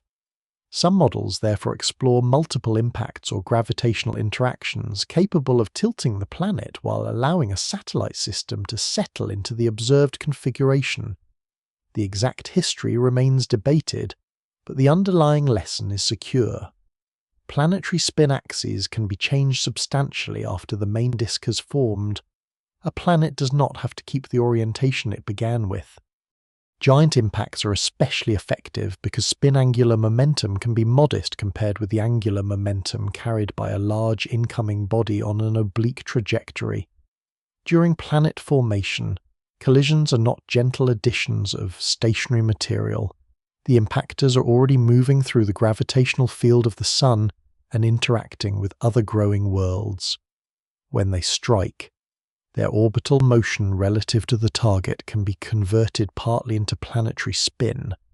A collision arriving in one direction can accelerate an existing rotation. Another can slow it. A sufficiently powerful impact can tilt the axis, or produce a new rotational state almost unrelated to what existed before. The outcome depends sensitively on geometry. Two collisions involving similar masses can leave very different spins if their impact angles differ. This makes planetary rotation less predictable than the broad orbital direction inherited from the disk. It is also why a present spin cannot always be read as a direct fossil of the primordial cloud. Much of the earliest rotational information may survive only in the shared orbital plane and direction, while individual planetary spins carry the marks of later assembly. Tides continue rewriting those spins long after the violent era of giant impacts has ended. A tidal bulge raised on one body by another is usually not aligned perfectly with the line connecting the two objects when rotation and orbital motion differ. That offset allows gravity to exert a torque. Over time, the torque transfers angular momentum between rotation and orbit. The most familiar result is tidal locking, in which a moon eventually rotates once for each orbit and keeps nearly the same face toward its planet. The moon is an example, but the process is widespread throughout the solar system. Many major moons are synchronously rotating because tides have had enough time to remove the difference between their spin period and orbital period. Again, the rotation has not simply disappeared. Angular momentum has been redistributed within the coupled system, while energy has been dissipated as heat. Tidal evolution can also slow a planet's rotation. Earth is gradually transferring rotational angular momentum into the moon's orbit, lengthening the day while the lunar orbit expands. The process is slow on human timescales, but significant across planetary history. A similar principle can operate much more strongly for planets close to their stars, where tidal forces rise steeply as distance decreases. Some worlds may end in synchronous rotation or in more complicated resonant spin states. The current spin is therefore not merely determined by how much angular momentum existed at formation. It depends on how long torques have acted and what reservoirs of angular momentum were available for exchange. Even without collisions or strong tides, gravitational interactions can change rotational orientation indirectly. A planet's spin axis can precess, meaning that the direction of the axis slowly traces a path because external gravitational torques act on the planet's equatorial bulge. Interactions among planets can also alter orbital planes and precession rates, creating resonances that affect long-term obliquity. Some planetary axes remain relatively stable over enormous periods, while others can vary more strongly depending on system architecture and the presence of large moons. The spin state observed at any one moment is therefore part of a continuing dynamical process. Stability itself may be historical rather than permanent. A world that looks orderly now may have passed through episodes of much larger variation, while another may preserve an extreme tilt for billions of years once the system settles around it. These exceptions also reveal why phrases such as wrong way can only be used informally. There is no absolute preferred direction for planetary spin imposed by fundamental physics. Prograde rotation is common in the solar system because the planets formed inside the same rotating disk, so it represents the dominant inherited direction. Retrograde rotation is unusual relative to that history, not forbidden by nature. The distinction matters. Conservation laws do not specify that all angular momentum vectors must point the same way. They require the total angular momentum of a closed system to behave consistently under the forces and torques involved. A collision can leave one planet rotating backward, while another body or orbit carries the compensating angular momentum. A tidal interaction can slow a spin while expanding an orbit. A tilted planet can remain fully compatible with conservation because angular momentum is a vector, and the entire system, not one isolated component, carries the complete accounting. The irregular spins of planets therefore strengthen the larger story rather than weaken it. They show that cosmic rotation is persistent but not rigid. Angular momentum creates memory, yet that memory can be edited when strong interactions occur. The protoplanetary disk leaves an unmistakable directional imprint on the solar system, but impacts, tides, atmospheres, and gravitational torques write new layers over it. Venus and Uranus are especially visible reminders that formation is only the beginning of rotational history. The next step is to move from planets to stars, where the same principle of inherited spin encounters a different problem. A young star can rotate rapidly, but magnetic fields and escaping material provide an efficient way for that rotation to slow with age. A young star does not begin its life as a slowly turning sphere. It forms from collapsing gas that already carries angular momentum, and as that gas contracts, the same conservation law that accelerated the earlier cloud continues to matter. The central object becomes smaller and denser while rotation grows more important. If nothing removed angular momentum, many newborn stars would spin far faster than they actually do. Some would approach the point where centrifugal effects at the equator would seriously oppose gravity, yet observed stars, including the Sun, reveal that stellar rotation evolves. Young stars can rotate rapidly, but over time many of them slow. The reason is not that angular momentum conservation fails, it is that a star is not an isolated object. Magnetic fields connect the rotating star to surrounding gas, and later to an outflowing stellar wind, allowing angular momentum to be transferred away from the stellar surface. This process, often called magnetic braking, turns stellar spin into a record not only of how a star formed, but also of how effectively it is coupled to its environment. During the earlier stages, a protostar is still embedded in the remains of its parent cloud and surrounded by a disk. Gas continues to fall inward while the star grows. The disk and the star do not necessarily rotate at the same rate, and magnetic field lines can link the two regions. Because charged particles in the gas respond to magnetic fields, the field can transmit stresses between the star and disk. In some circumstances, this coupling can remove angular momentum from the star, or prevent it from spinning up as rapidly as simple contraction would suggest.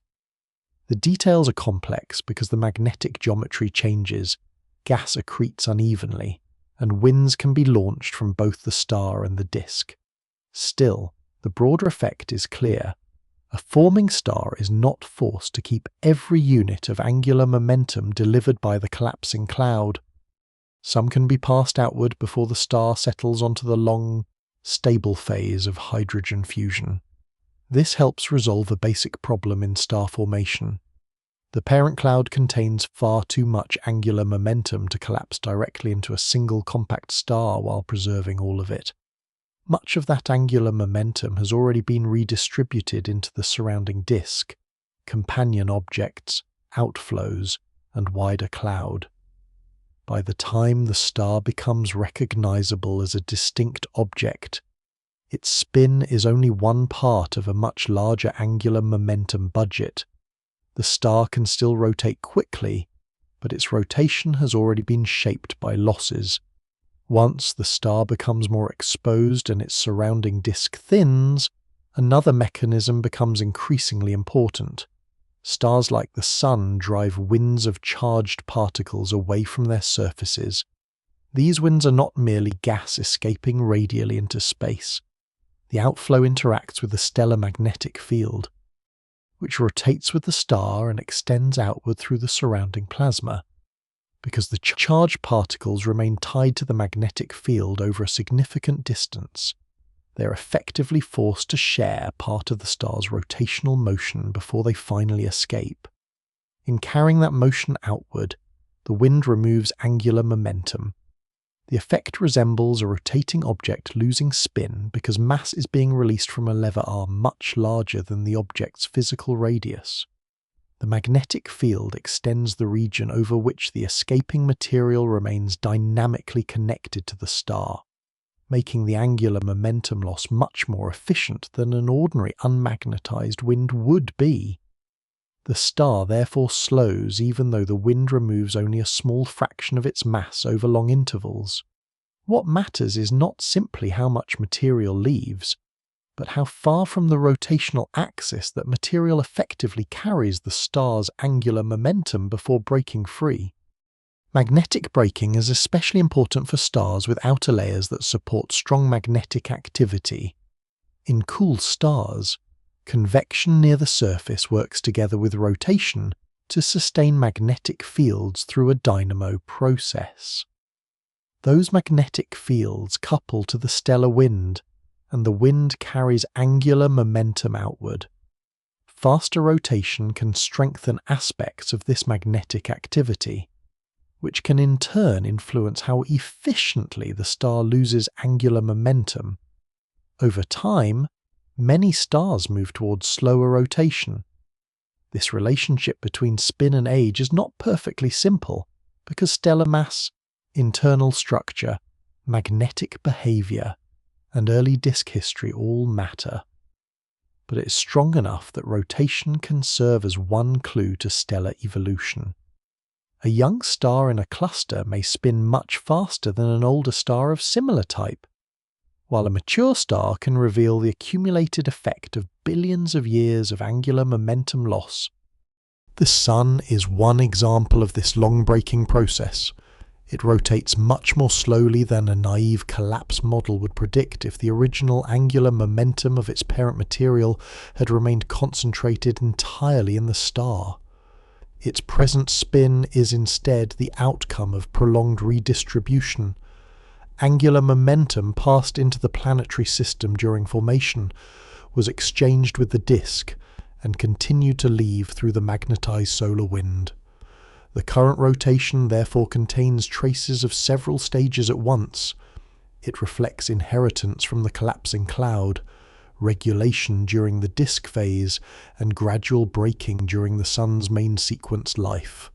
The star has not stopped rotating, nor has its angular momentum vanished.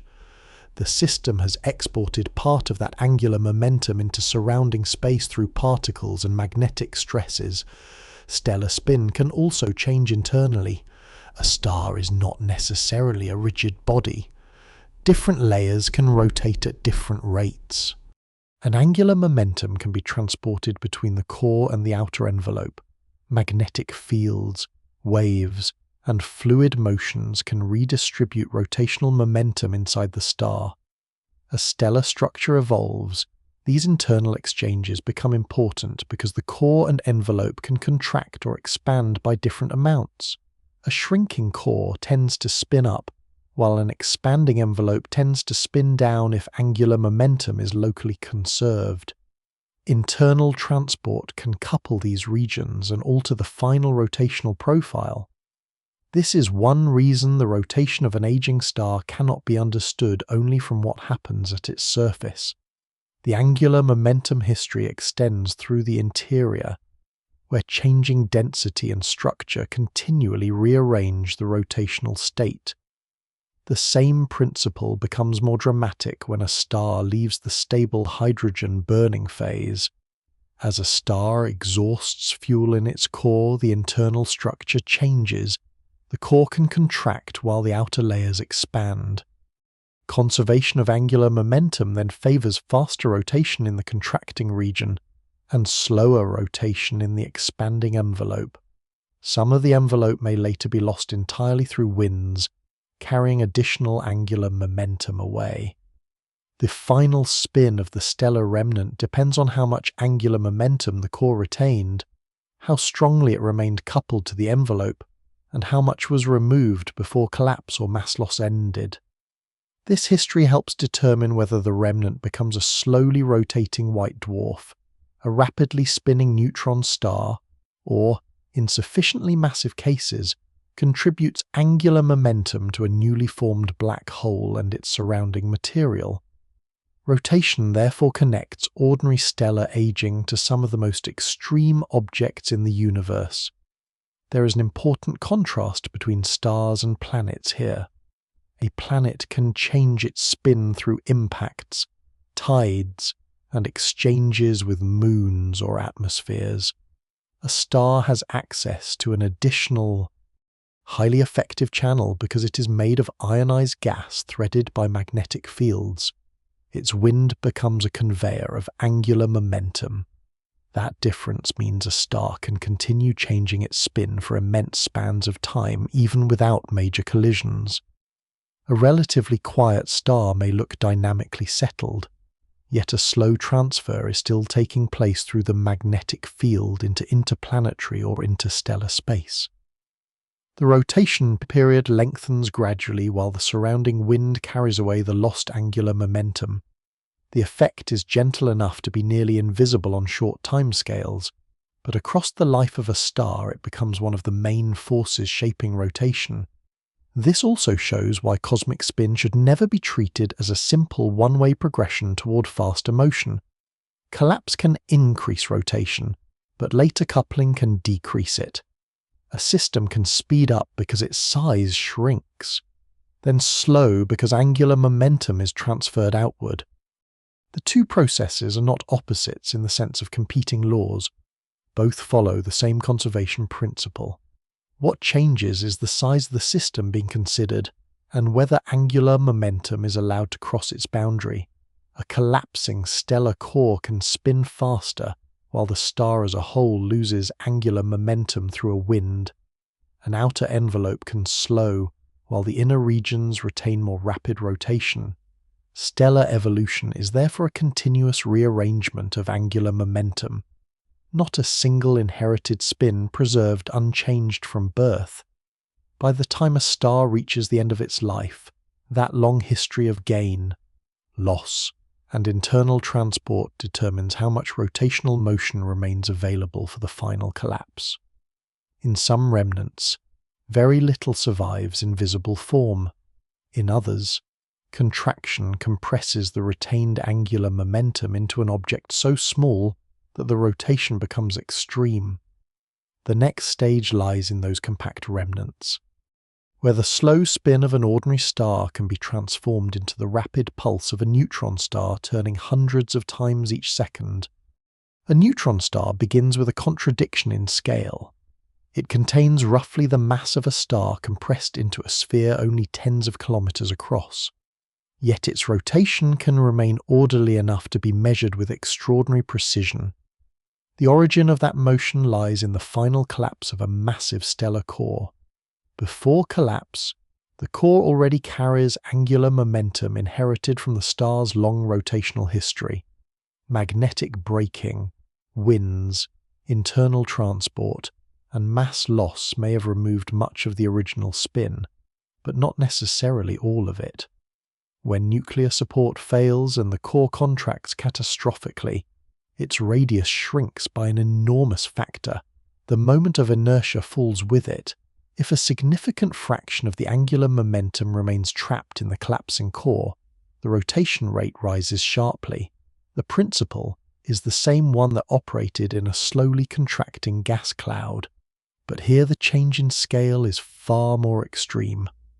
Matter that once occupied a stellar core is forced into nuclear densities, and rotational periods that would have seemed modest before collapse can become fractions of a second afterward. The compact remnant therefore carries a concentrated memory of the angular momentum that survived the death of the star. This does not mean every newborn neutron star spins at the same rate. The outcome depends on how rapidly the progenitor core was rotating, how efficiently angular momentum was transported outward before collapse, how much mass and momentum were lost during the explosion, and whether asymmetries in the event altered the final spin. Some neutron stars are born rotating rapidly, while others begin more slowly. Their magnetic fields also differ, and those fields become central to what happens next. A neutron star is not merely a compact spinning ball, it is a highly magnetized conductor, and its magnetic axis does not always align with its rotational axis. Charged particles moving in the magnetosphere can produce beams of radiation that sweep through space as the star turns. If one of those beams crosses Earth, the neutron star appears as a pulsar, producing a sequence of pulses with remarkable regularity. The pulses do not represent separate explosions.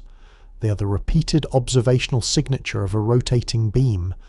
Each pulse therefore acts like a marker on a cosmic clock, revealing how quickly the star spins and how that spin changes over time. Young pulsars can lose rotational energy steadily.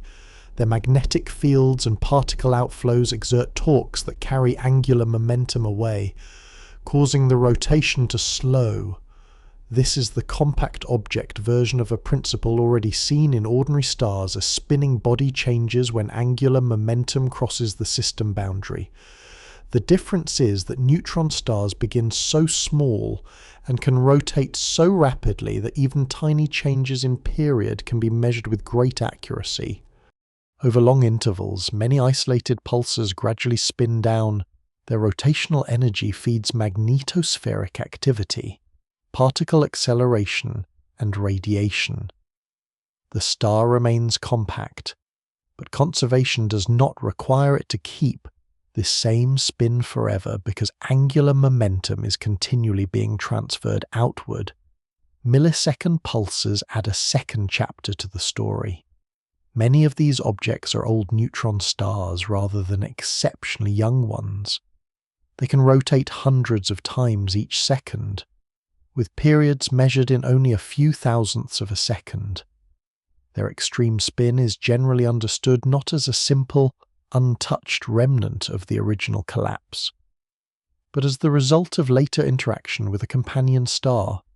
In a binary system, gas can flow from the companion toward the neutron star. The transferred material usually arrives through an accretion disk and carries angular momentum with it. As the neutron star accretes matter, it can be spun up, sometimes dramatically. This process is often called recycling because a neutron star that had already slowed can be returned to rapid rotation. The resulting millisecond pulsar combines two different angular momentum histories, an initial spin created and modified during stellar collapse, followed much later by angular momentum delivered through accretion. The same conservation law connects both stages. Collapse increases rotational speed by shrinking the mass distribution, while accretion increases it by adding angular momentum from outside. The most rapidly rotating neutron stars approach an important physical limit. A star cannot spin arbitrarily fast. At the equator, matter must remain gravitationally bound rather than being flung away by the required orbital motion. As rotation increases, centrifugal effects become increasingly significant. Eventually, a mass shedding or breakup limit is reached, beyond which material at the equator could no longer remain attached in the same way. The exact limit depends on the neutron star's mass, radius, and internal equation of state, meaning the relationship among pressure, density, and composition inside matter compressed beyond ordinary atomic structure. This makes rapid rotation more than a curiosity. It becomes a probe of neutron star interiors. A measured spin rate tells physicists that the star must be compact and strongly bound enough to survive that rotation. If an even faster neutron star were found, it could place tighter constraints on which models of ultra-dense matter remain possible. Rotation, therefore, links a simple conservation law to one of the least understood forms of matter in the observable universe. The star's shape also changes as its spin increases. A slowly rotating neutron star is close to spherical, but a rapid one becomes slightly flattened at the poles and widened around the equator. General relativity affects the structure as well. Because the gravitational field is so strong that Newtonian intuition becomes incomplete. Even so, the basic physical competition remains recognizable. Gravity and internal pressure hold the star together while rotation pushes the equilibrium away from perfect spherical symmetry. The faster the spin, the more strongly that balance has to be considered when modeling the star's maximum mass, radius, and stability.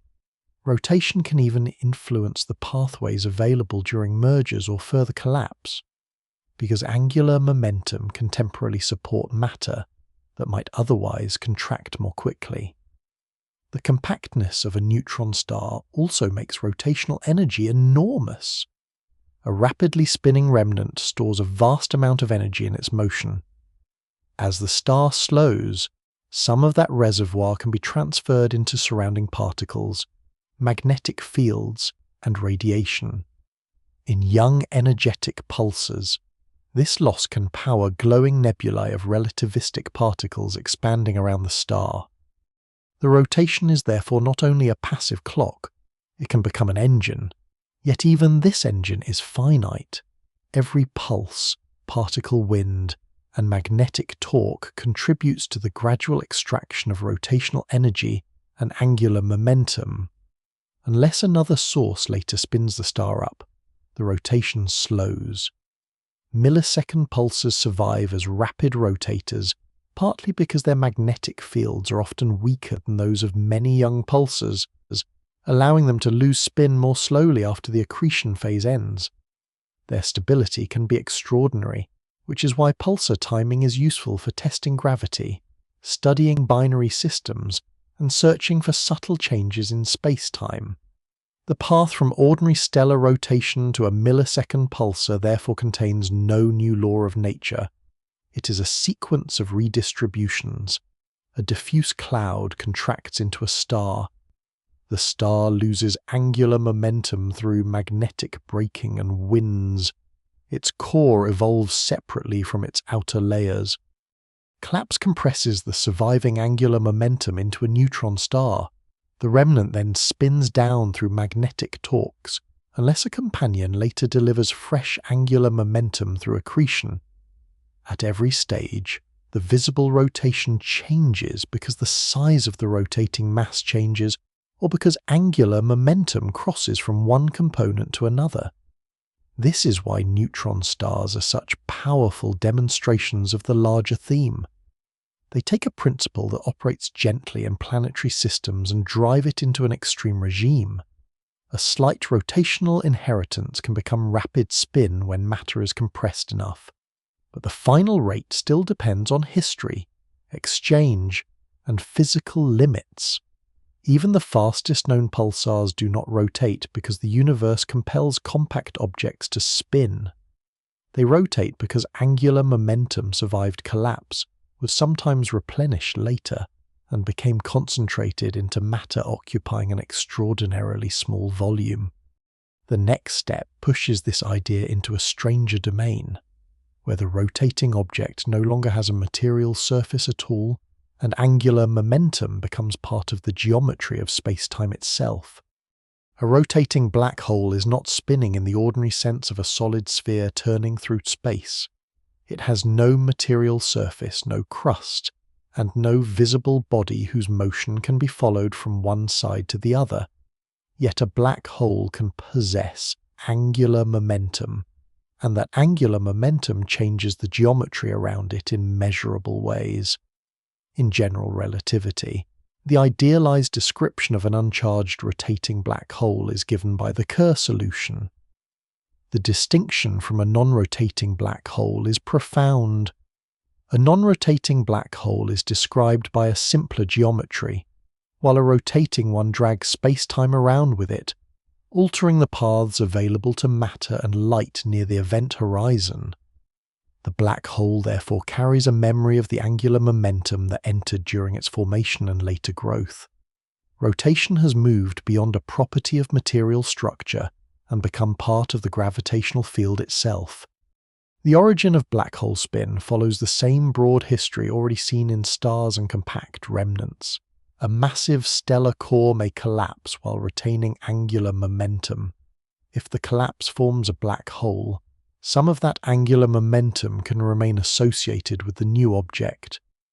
The exact amount depends on how the progenitor star evolved, how effectively magnetic torques transported angular momentum before collapse, how much mass was lost in winds, whether the core interacted with a companion, and how much angular momentum escaped during the collapse itself.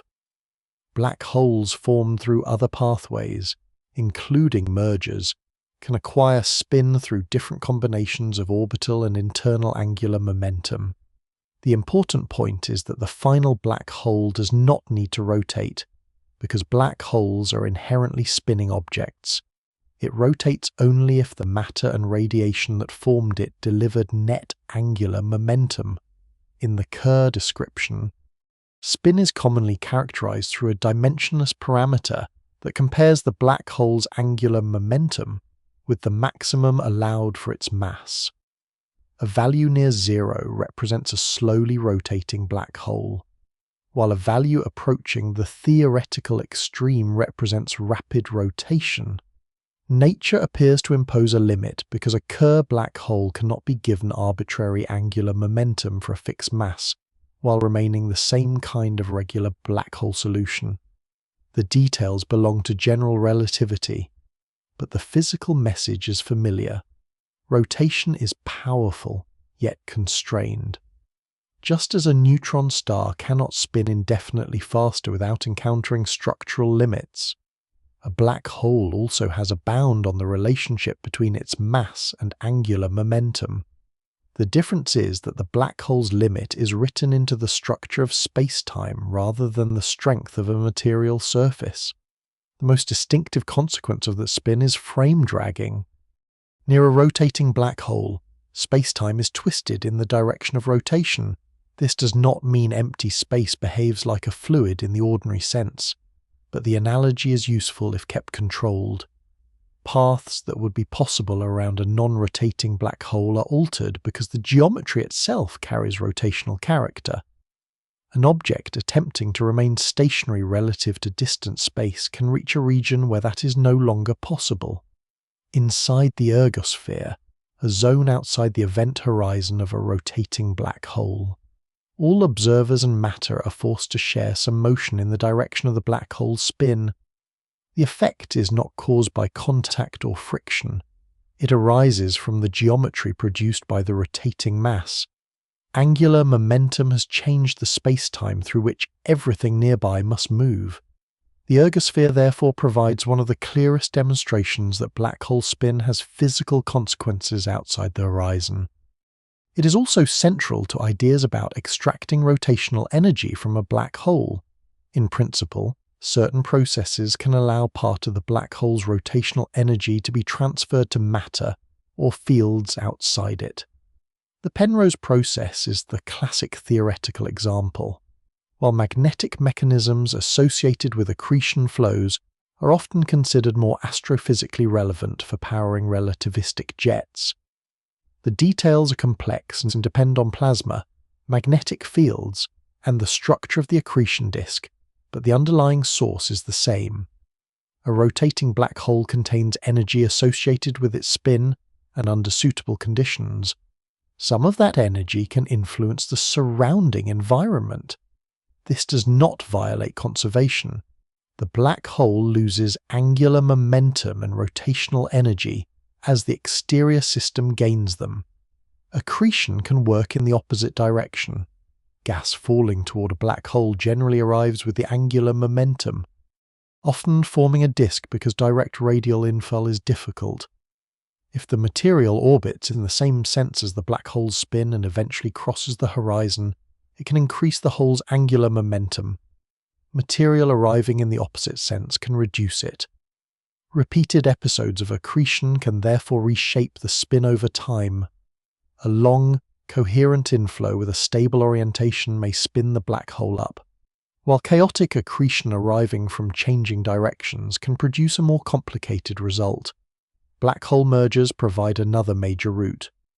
When two black holes spiral together, the system contains the spin angular momentum of each object as well as the orbital angular momentum of the pair. During the merger, some of that angular momentum is carried away by gravitational waves. What remains determines the spin of the final black hole. The resulting rotation is therefore a compressed record of several prior motions combined into one remnant. The paths of orbiting matter close to a Kerr black hole also depend strongly on spin.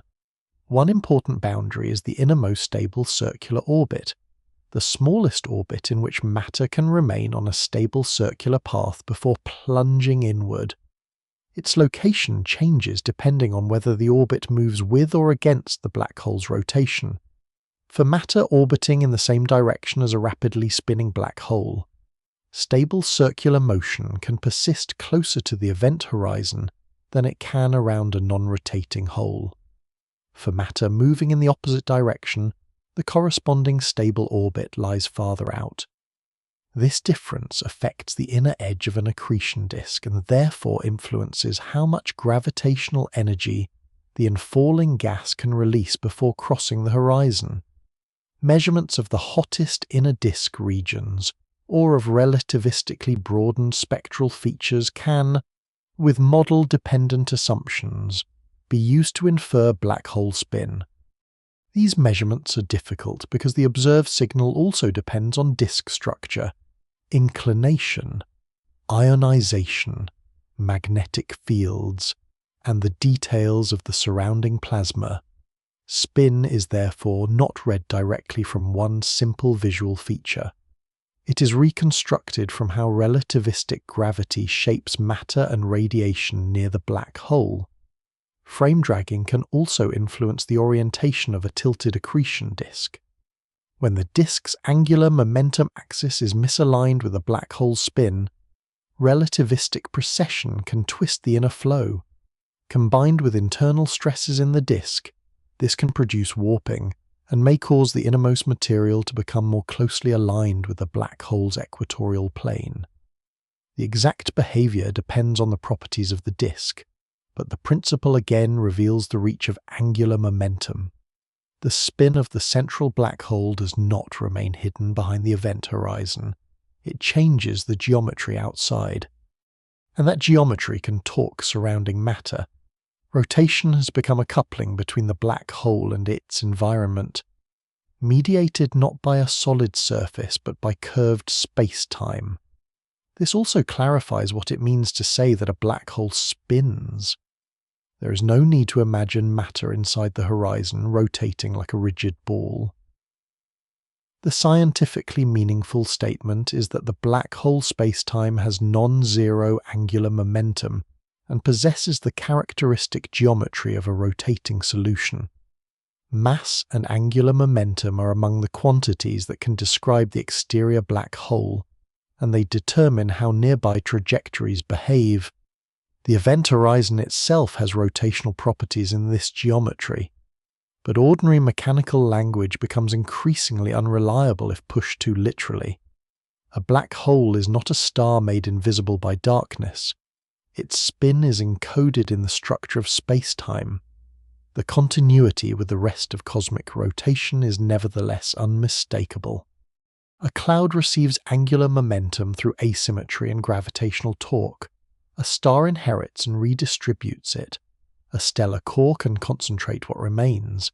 If collapse proceeds far enough, the resulting black hole can preserve angular momentum in a form that no longer requires a material object to carry it in the familiar sense. Later accretion and mergers alter the amount again. The same conservation principle survives every transition, even as the physical meaning of rotation changes. By this stage, angular momentum has travelled from irregular matter in the early universe to the geometry surrounding one of its most extreme compact objects.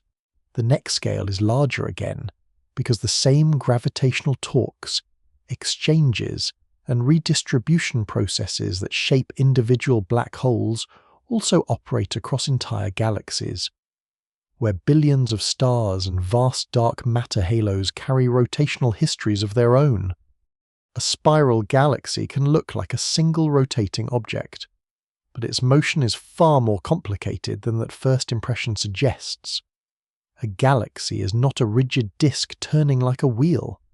It is a vast collection of stars, gas, dust, dark matter, and compact objects, all moving through a shared gravitational field on different orbits and at different speeds. What makes many spiral galaxies appear ordered is that a large fraction of their visible matter moves around the galactic center in the same general sense, forming a flattened disk with coherent rotation. That organization has a history. It begins before the disk exists, inside a growing dark matter halo and the surrounding cosmic web. where uneven gravitational forces help a forming galaxy acquire angular momentum. The same tidal torques that acted on early protogalactic regions continue to matter here.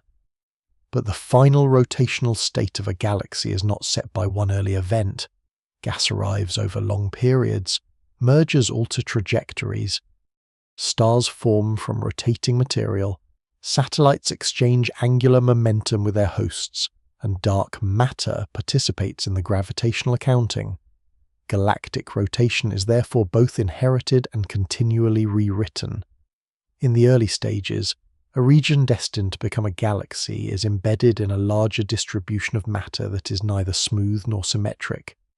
Neighbouring concentrations exert unequal pulls, and the resulting tidal torques give the region a net angular momentum. As the dark matter halo grows, gas falls into the same gravitational potential.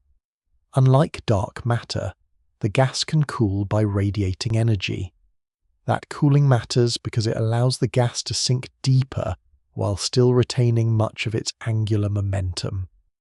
The infalling material therefore does not simply collapse to a point, it settles into rotating orbits, and repeated dissipation can organize it into a disk.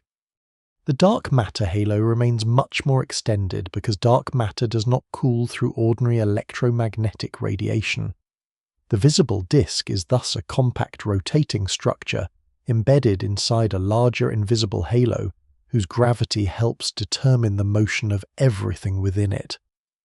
The connection between halo and disk is not simple, because angular momentum can pass between components.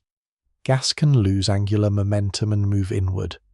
Dark matter can gain angular momentum through gravitational interactions. Bars and spiral patterns can redistribute it across the disk. Satellite galaxies can transfer orbital angular momentum to the host through dynamical friction, a process in which their motion disturbs the surrounding matter and gradually changes their orbit. A galaxy can therefore change its internal structure while conserving angular momentum only at the level of the larger interacting system. This is why present-day spin cannot be read as a direct untouched imprint of the earliest tidal torque. The early torque provides a starting bias, but billions of years of evolution alter how that angular momentum is divided among stars, gas, dark matter, and orbiting companions. Gas cooling gives disk galaxies much of their ordered appearance. As gas radiates energy, random and vertical motions can be reduced more readily than the net angular momentum of the system. The material becomes flatter and more rotationally supported. New stars form from that gas and inherit much of its orbital motion. So the stellar population of a spiral disk preserves the organized rotation of the material from which it formed. Yet not all stars follow perfect circles. Individual stellar orbits can be slightly eccentric or tilted. Spiral arms, bars, molecular clouds, and passing satellites can alter them gradually. A galactic disk is therefore dynamically warm rather than perfectly cold. The overall rotation is coherent, but local departures are everywhere. Those departures matter because they are one of the ways angular momentum moves through the galaxy. A bar, for example, can exchange angular momentum with the outer disk and the surrounding dark matter halo, changing both its own pattern and the distribution of matter in the central regions. Rotation curves reveal another part of the story. If most of a galaxy's mass were concentrated where most of its visible stars and gas are found, orbital speeds would be expected to decline more strongly at large distances from the center. Instead, in many spiral galaxies, the observed rotation speed remains approximately flat far beyond the brightest central regions. Stars and gas continue moving rapidly even where the visible matter becomes sparse. This is one of the major lines of evidence for extended dark matter halos. The dark matter contributes gravitational attraction at large radii, allowing outer material to orbit faster than the distribution of visible matter alone would suggest. The rotation curve does not show that dark matter itself forms a thin spinning disk like the stars. It shows that the total gravitational field contains much more mass than can be accounted for by luminous matter. That distinction is important because galactic rotation is often described visually through the bright disk.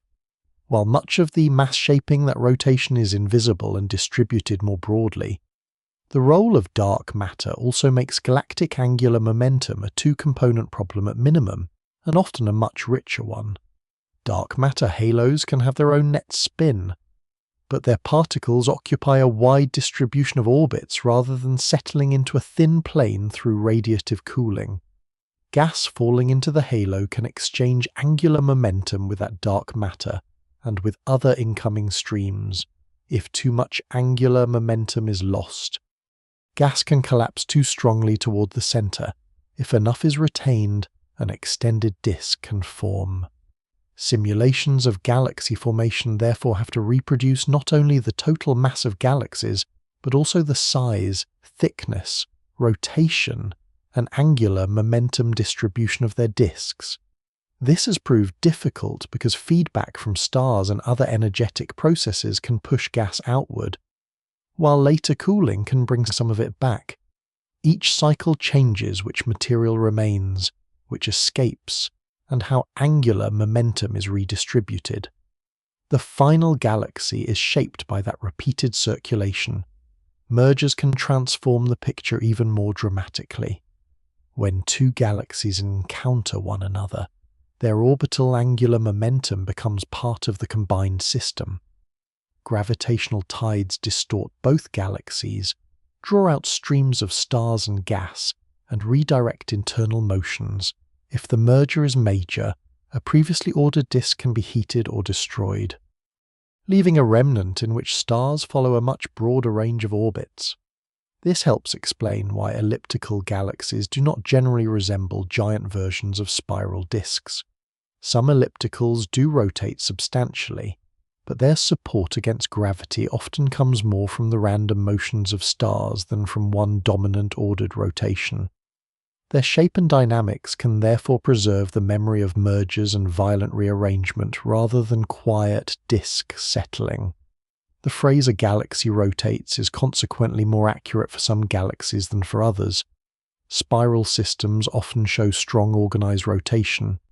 Elliptical systems can contain rotation, but it may be weaker, distributed differently, or less central to the galaxy's overall structure. Even among spirals, not every part shares the same angular momentum direction perfectly. Gas accreted later can arrive misaligned with an established disk. Satellite interactions can warp the outer regions. Central black holes and nuclear disks can have angular momentum axes that differ from the larger galaxy. Repeated accretion can even build distinct components whose motions partially oppose one another. This complexity is not a failure of the simple tidal torque picture. It shows where that picture ends and galactic evolution begins. The earliest gravitational torques explain how a forming region can acquire angular momentum at all. Everything afterward determines how much of that angular momentum is preserved, transferred, cancelled, or converted into other forms of motion. The scale also changes the meaning of rotation. A planet can be treated approximately as one rotating body. A galaxy cannot. Its rotation is an emergent pattern produced by huge numbers of orbits. Different radii have different orbital periods. Stars do not remain fixed relative to one another as points on a solid disk would. Spiral patterns can move differently from the stars passing through them. The galaxy has a collective angular momentum, but that quantity is built from the motion of countless components, rather than from rigid material turning together. This makes galactic spin a powerful summary and an incomplete one at the same time. It captures the large-scale organization while hiding the internal traffic that creates it. The enduring question is how that traffic unfolds across cosmic time. Tidal torques provide early angular momentum. Cooling gas converts some of it into ordered disk rotation, mergers, inflows, feedback, bars, satellites, and dark matter redistribute it again. Some galaxies preserve large rotating disks for long periods. Others are transformed into systems dominated by disordered stellar motion. The common physical principles remain gravity, asymmetry, dissipation, and conservation, but the outcome depends on history. At galactic scale, rotation is no longer merely a consequence of collapse. It becomes a record of everything the system has exchanged with its environment.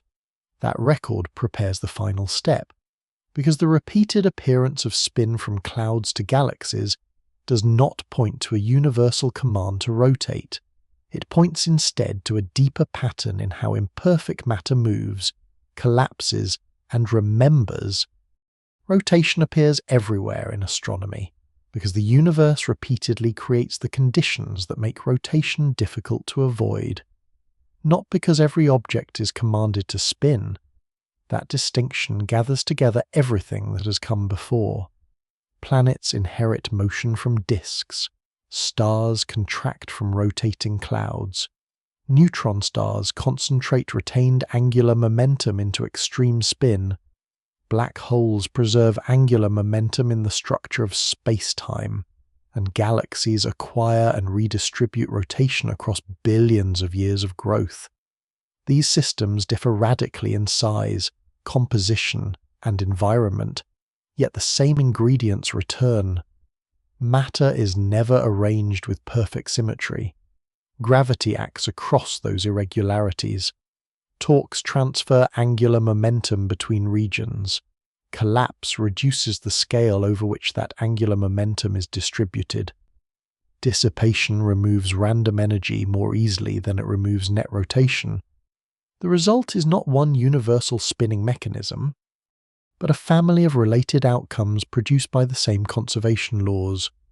The phrase "everything spins" therefore works best as a description of a tendency rather than a literal statement about every object in existence.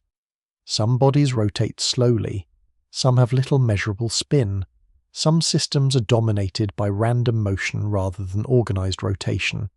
Some components rotate in opposing directions.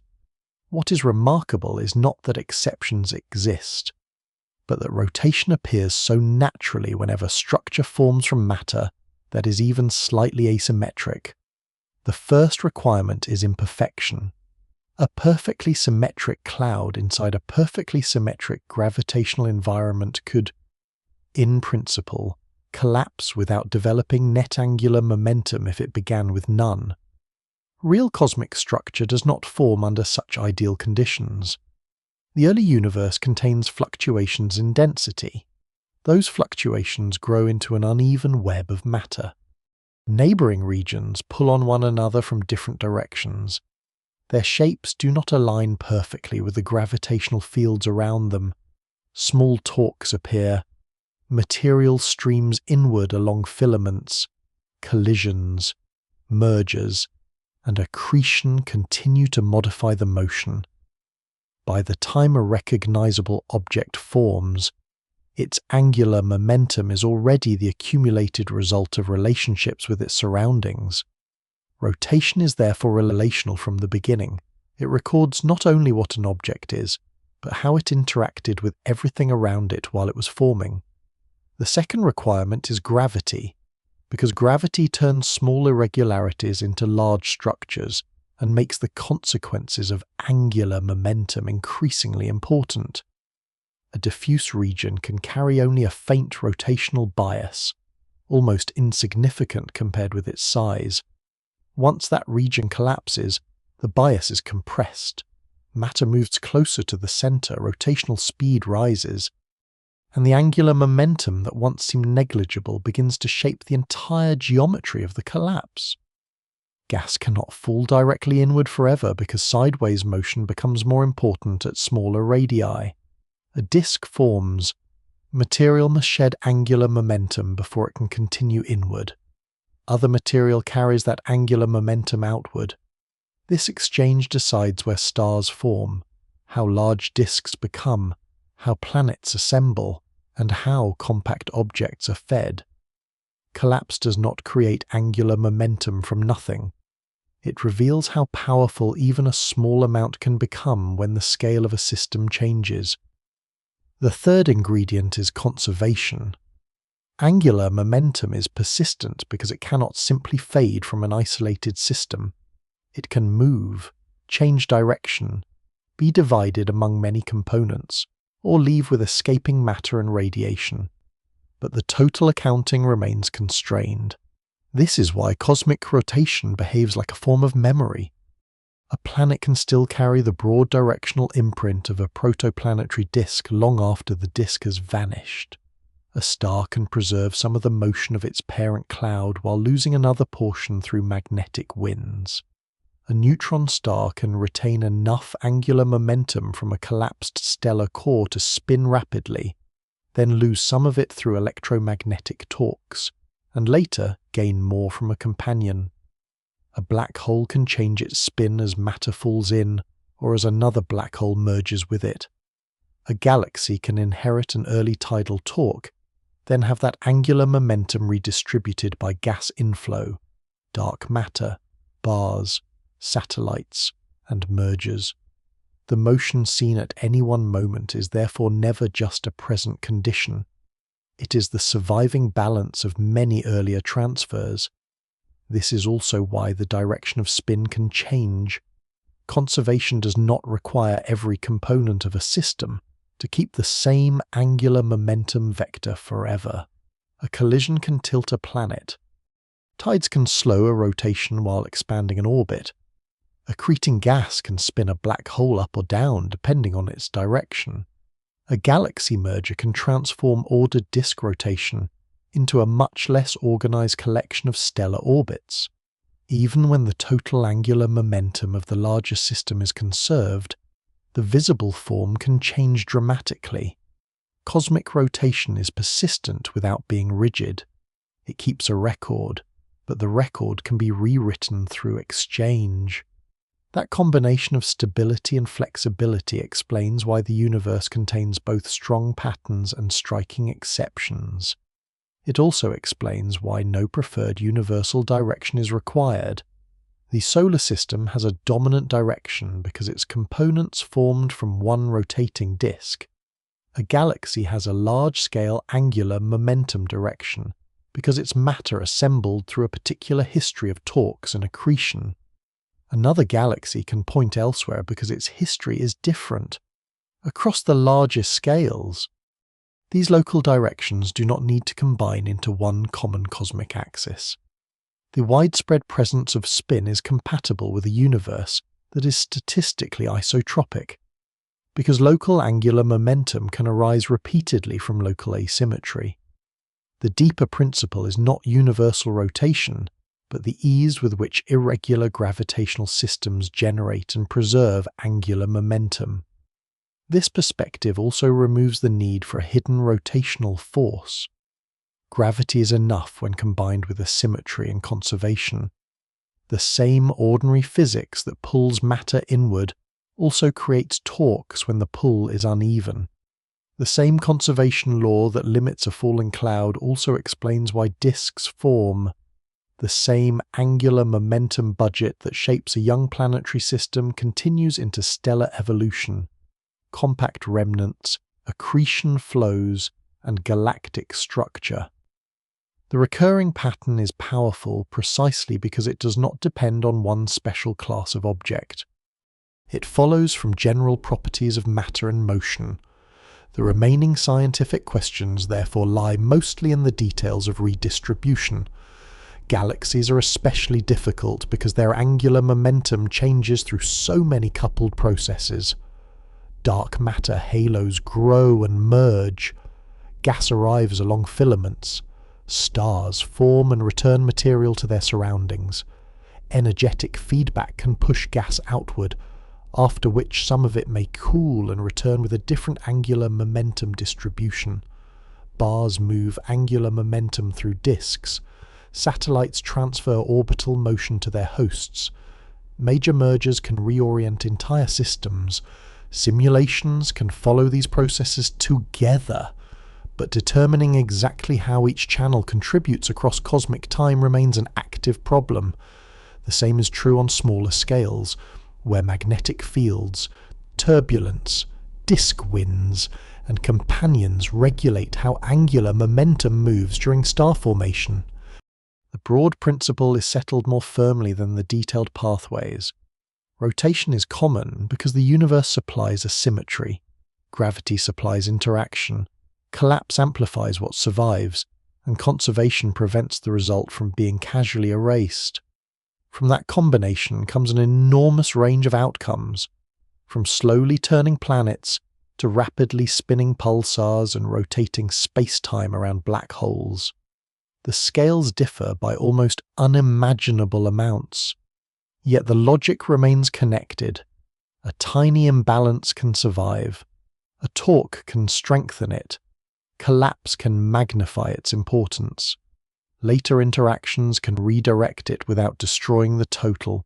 What looks at first like one of the strangest universal habits of matter is therefore not a separate mystery added on top of physics. It is a natural consequence of physics operating in a universe where perfect symmetry is rare. The prevalence of spin is less a sign that everything is forced to turn than a record of how structure emerges from imperfection, and how motion survives the long history of change.